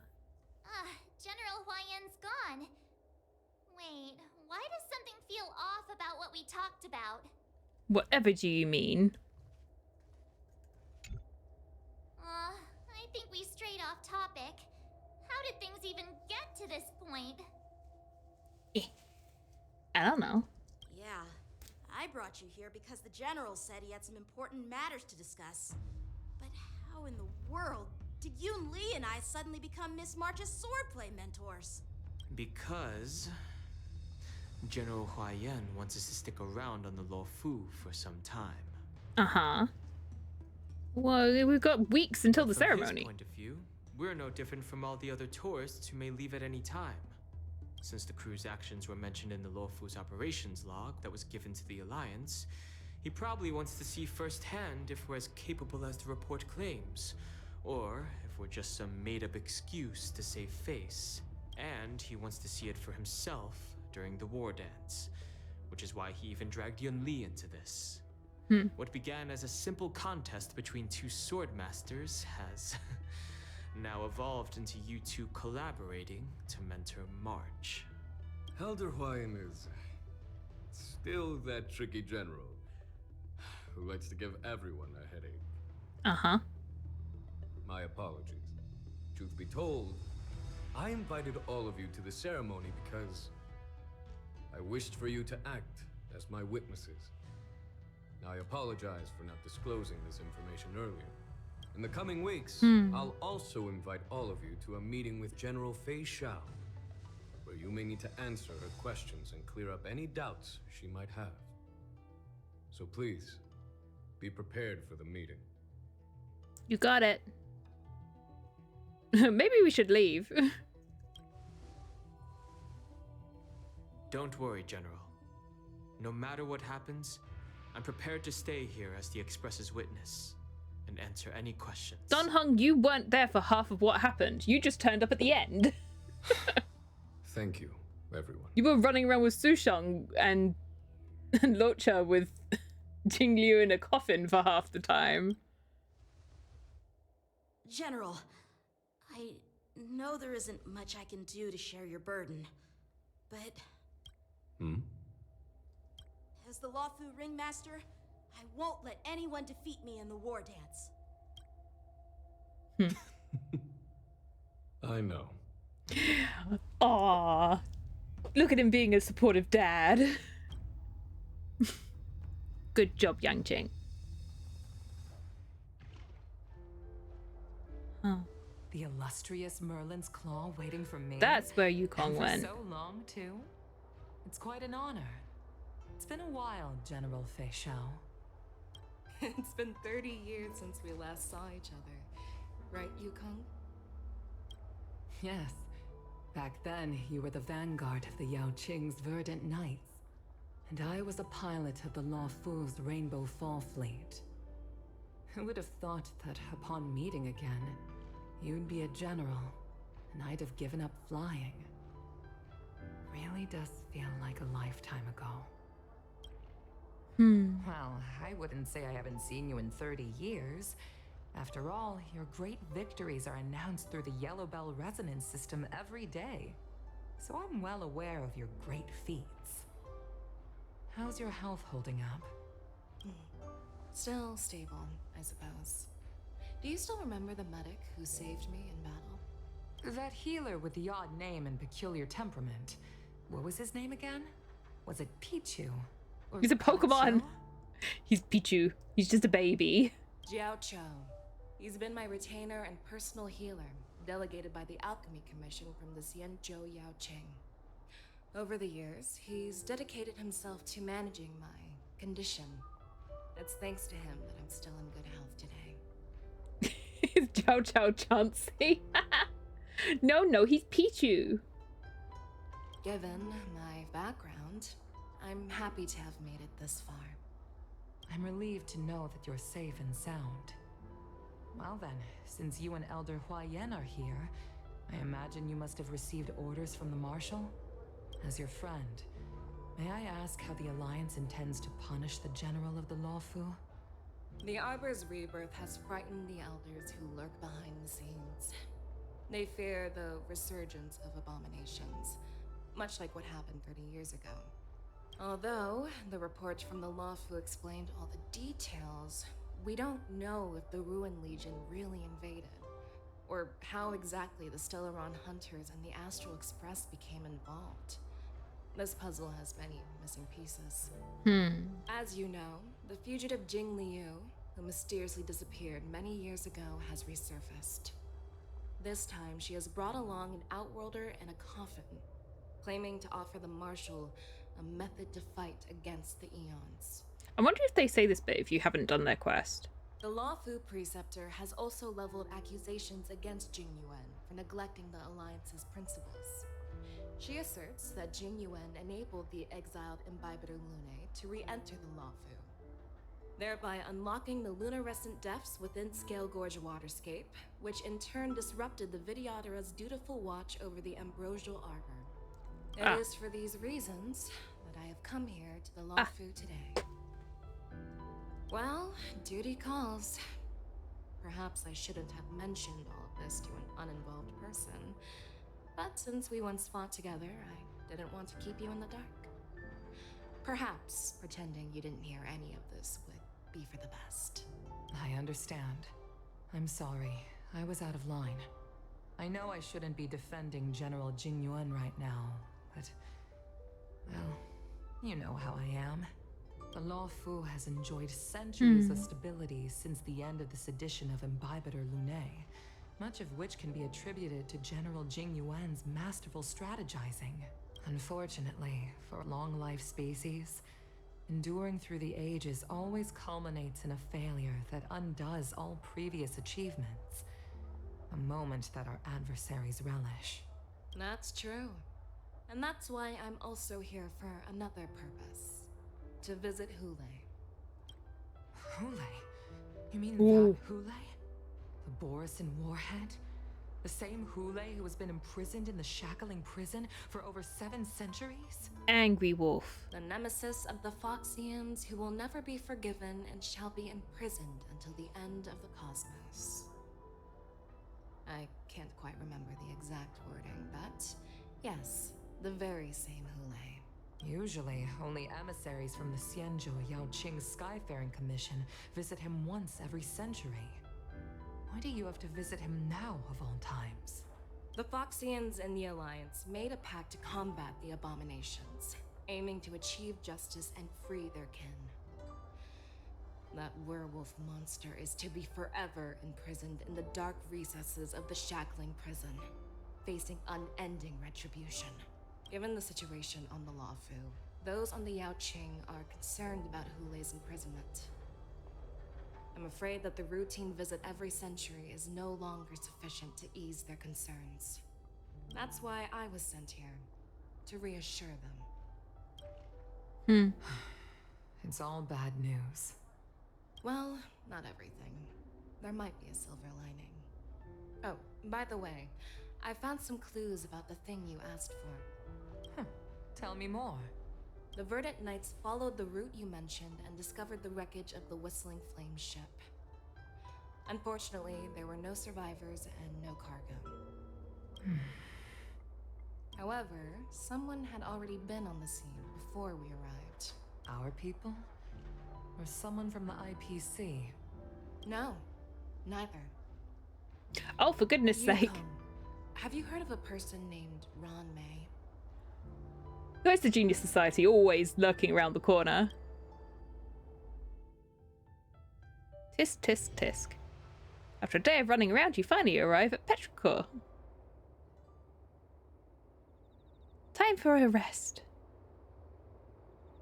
I'm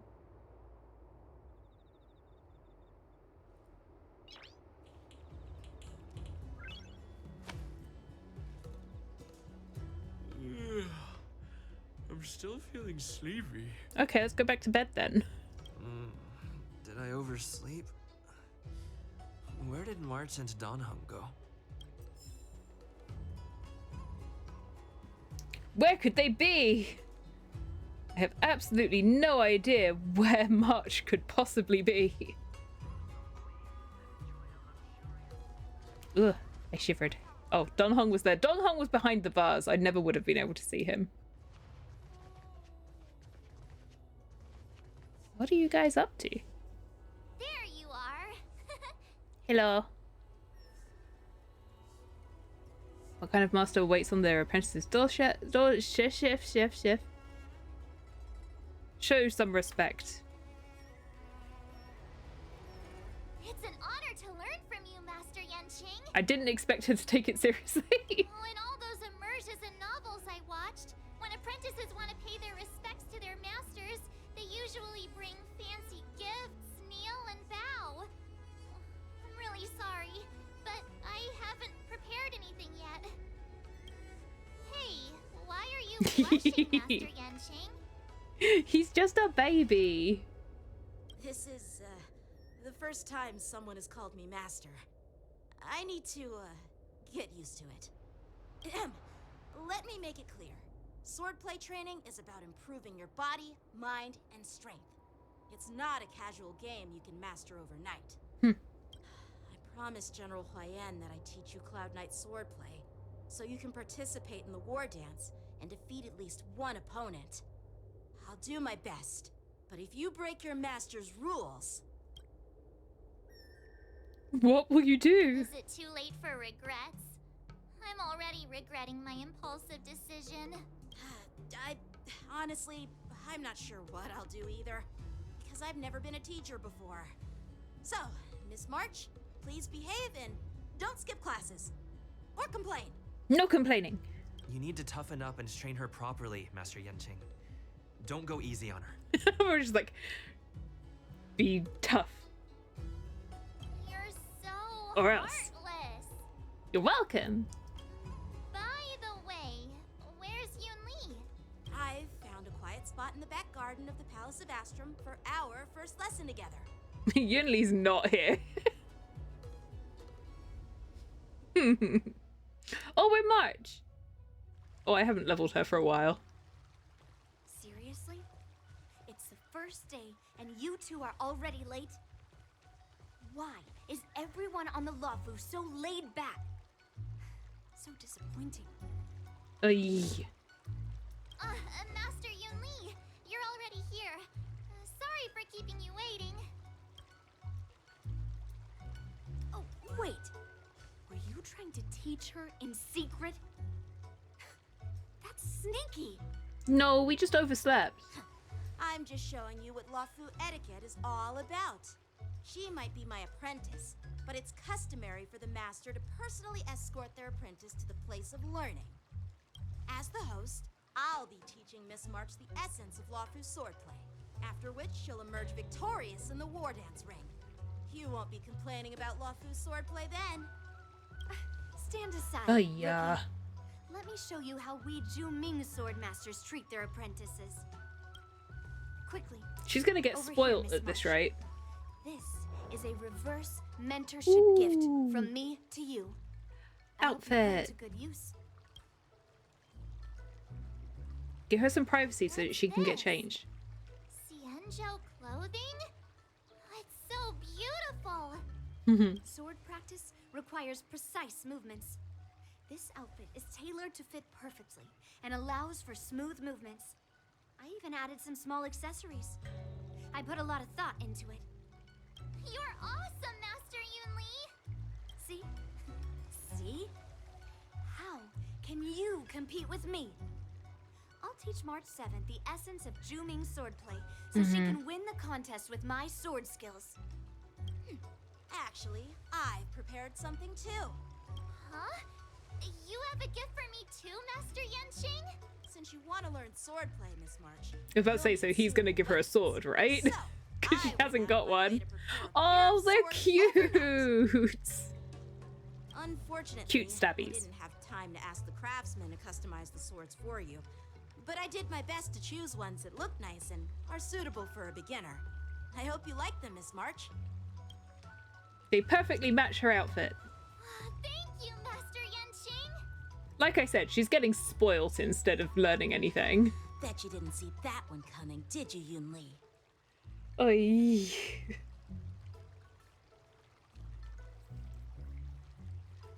My gifts are better than your gifts. The real competition is just getting started. I'm so lucky to have two great masters. But why does it feel like things are getting a bit weird? It cuts the tension with a knife. With a sword, even. Anyway. So what do you think, masters? Does this outfit suit me? She's cute. I chose it carefully. It's perfect for beautiful young swordswomen like you and me. Oh, so humble. Like you and me. All right, let's get started with the training. That other cloud knight in the background is just like, what is happening? Instructor I've brought in. For your first lesson, Oh. try It's like, why did I have to come here too? Wait. We're having actual combat training for the first lesson? Isn't that a bit too intense? Well, Absolutely I not. heard you have some experience with archery and martial arts. The first thing we're going to do is see just how strong your fundamentals are. Come on, step forward and strike with the sword in the most natural way you can think of. It's important for us to grasp your natural movements so we can decide where to start and what you need to learn. If you're ready, let's begin. Okay. Okay.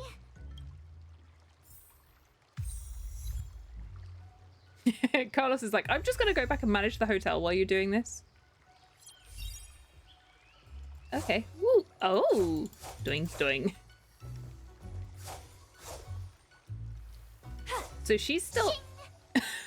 Shing. She's so silly.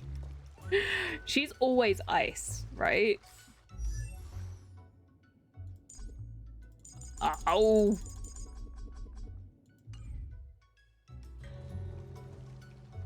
Well, I heard you have some experience. Okay. They're just gonna say the same thing. Are you ready?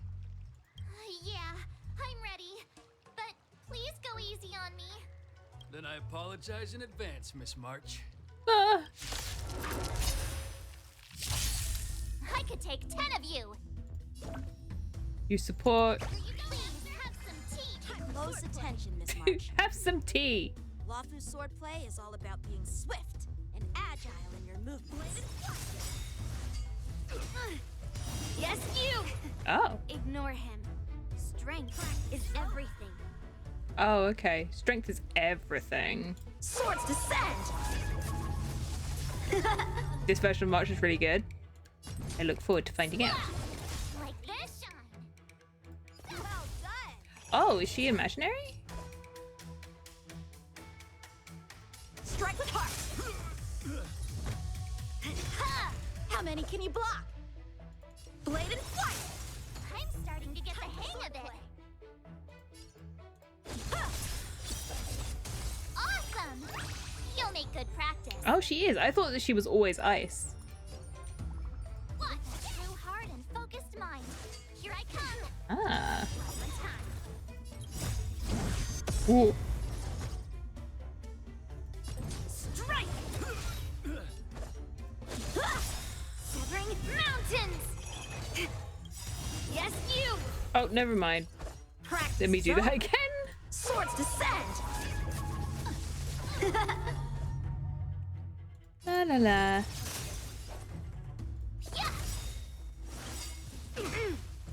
Right on time. Time to show you what I can. Azure Dragon, White Tiger, Blessed Heart. She's so silly. Are you mumbling about? Isn't this sword technique? Shouldn't I be saying? Something cool? I didn't expect the first lesson to be so intense. Miss March has quick hands and a flexible body. She's a perfect fit for practicing Loufu swordplay. However, she lacks strength, and her strikes were a bit unfocused. But don't worry, that's totally normal for beginners. Once she starts practicing Juming swordplay, They're never going to stop arguing, are they? Given the situation, I believe Miss March should start by working on her strength.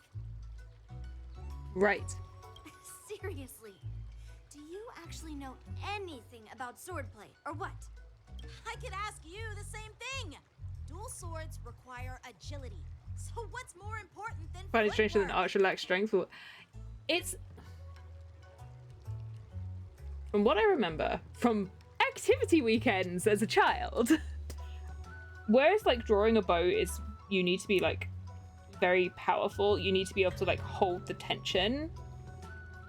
It's kind of more like dexterity, because you need to be able to like do it quickly as well. But I don't know anything either. I'm not an expert. Also, it depends on the bow, I think, because this is one of those things of like, depending on like where you're from, because you have short bows and long bows, right? And as I don't know what it's like for like Chinese style archery, but English style archery and British UK archery is long bow, which requires more strength than the short bow. But I don't know. I know they're harder to draw. Focusing on her strengths, we should Like, address her draw weaknesses. the bow rather than draw the bow. Drawback of wielding two swords is not generating enough force. What good is being quick on your feet if you don't have strength? It's not like we're dancing here. Actually, it's literally called the Wardance. Skilled sword masters know how to play to their strengths and work on their weaknesses.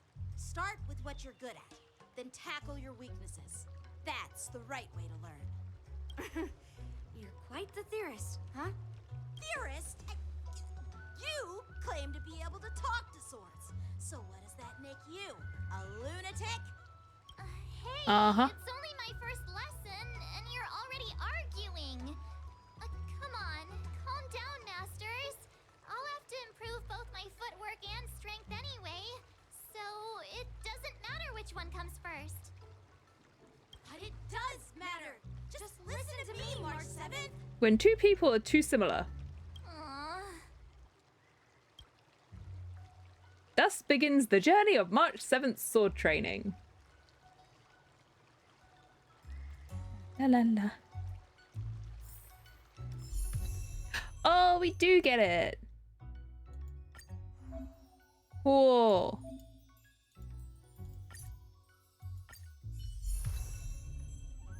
Uh-oh, that means I need to actually give her some stuff.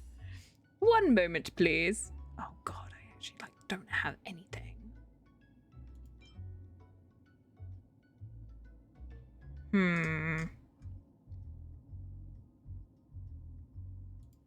I guess she can have this for now. What's this? Hang on. What does it want her to have? We're gonna wrap up here, by the way. I'm just gonna get this sorted out so that we can be ready for next time. Getting all of the imaginary characters.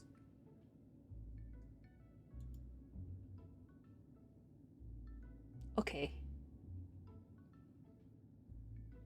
Which is saying something because the next one I want to get is actually Dunhung Imbibes of Lune, so... Right, let me have a look at a little look-see. I don't have all that much stuff. Okay, so this one is one of the recommended ones for, like, the low-level stuff. So we'll just do that for now.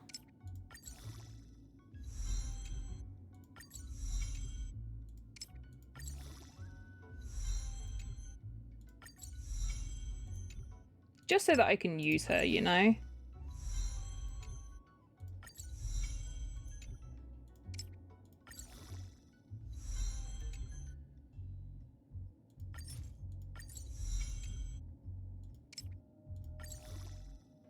There goes all my stuff again. Okay. And then... I can't ascend her, so she's gonna have to stay like this. That's gonna be fun.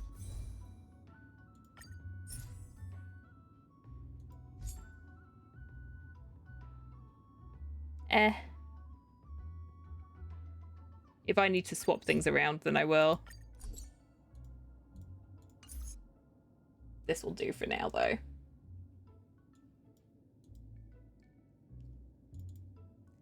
This'll do for now.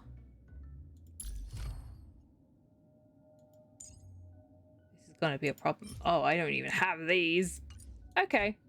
I have a new goal.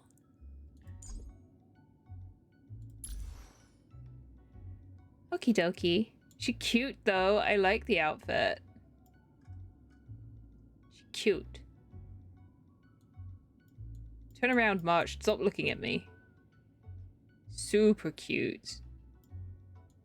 Okay, now you can look again. Haha. I know it is mostly like a recolor. It's like semi-recolor of what her normal one is because it's got like the same sort of features at the back and the front. Like the tie across her waist and that kind of stuff is like taken straight from her other one. But like, it's still super cute.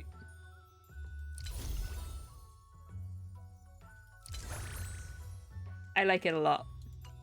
Cool. I thought all of her paths were ice because I know her other form is Evernight, right? That's what she's called, and that one's ice. I was thinking about pulling on that one. That might be one of the other ones that we try and get. Let me see. But yeah, I like ye. Cool, cool, cool. Now. So I'm gonna leave it here for today. I will endeavor to try and get some more stuff in the meantime. And that'll be fun. We'll carry on with this tomorrow. Yeah. Evernight and Cyrene go well together. Her light cone is the one that you're after in the rerun. Is she on part 1 or part 2 of the banner? Or are there 3 parts of the banner? I actually don't know. But I knew that she was coming up, so I was tempted. Part 1, okay. We might be doing some pulling on some characters. When is it? Does it actually like it updates? The update is tomorrow night, right? Let's look at the many wishes that I can do. 19 hours. I have no standard wishes at the moment. Okay. So yeah, we're not going to be doing it tomorrow. We'll be doing it on Sunday. Yeah? And well, depending on what happens, we'll see how things go. It's like, what have we got? That's not what I wanted to do.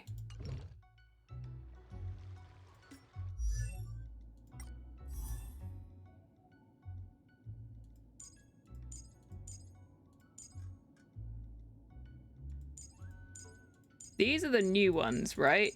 Yelgong and Sparksy.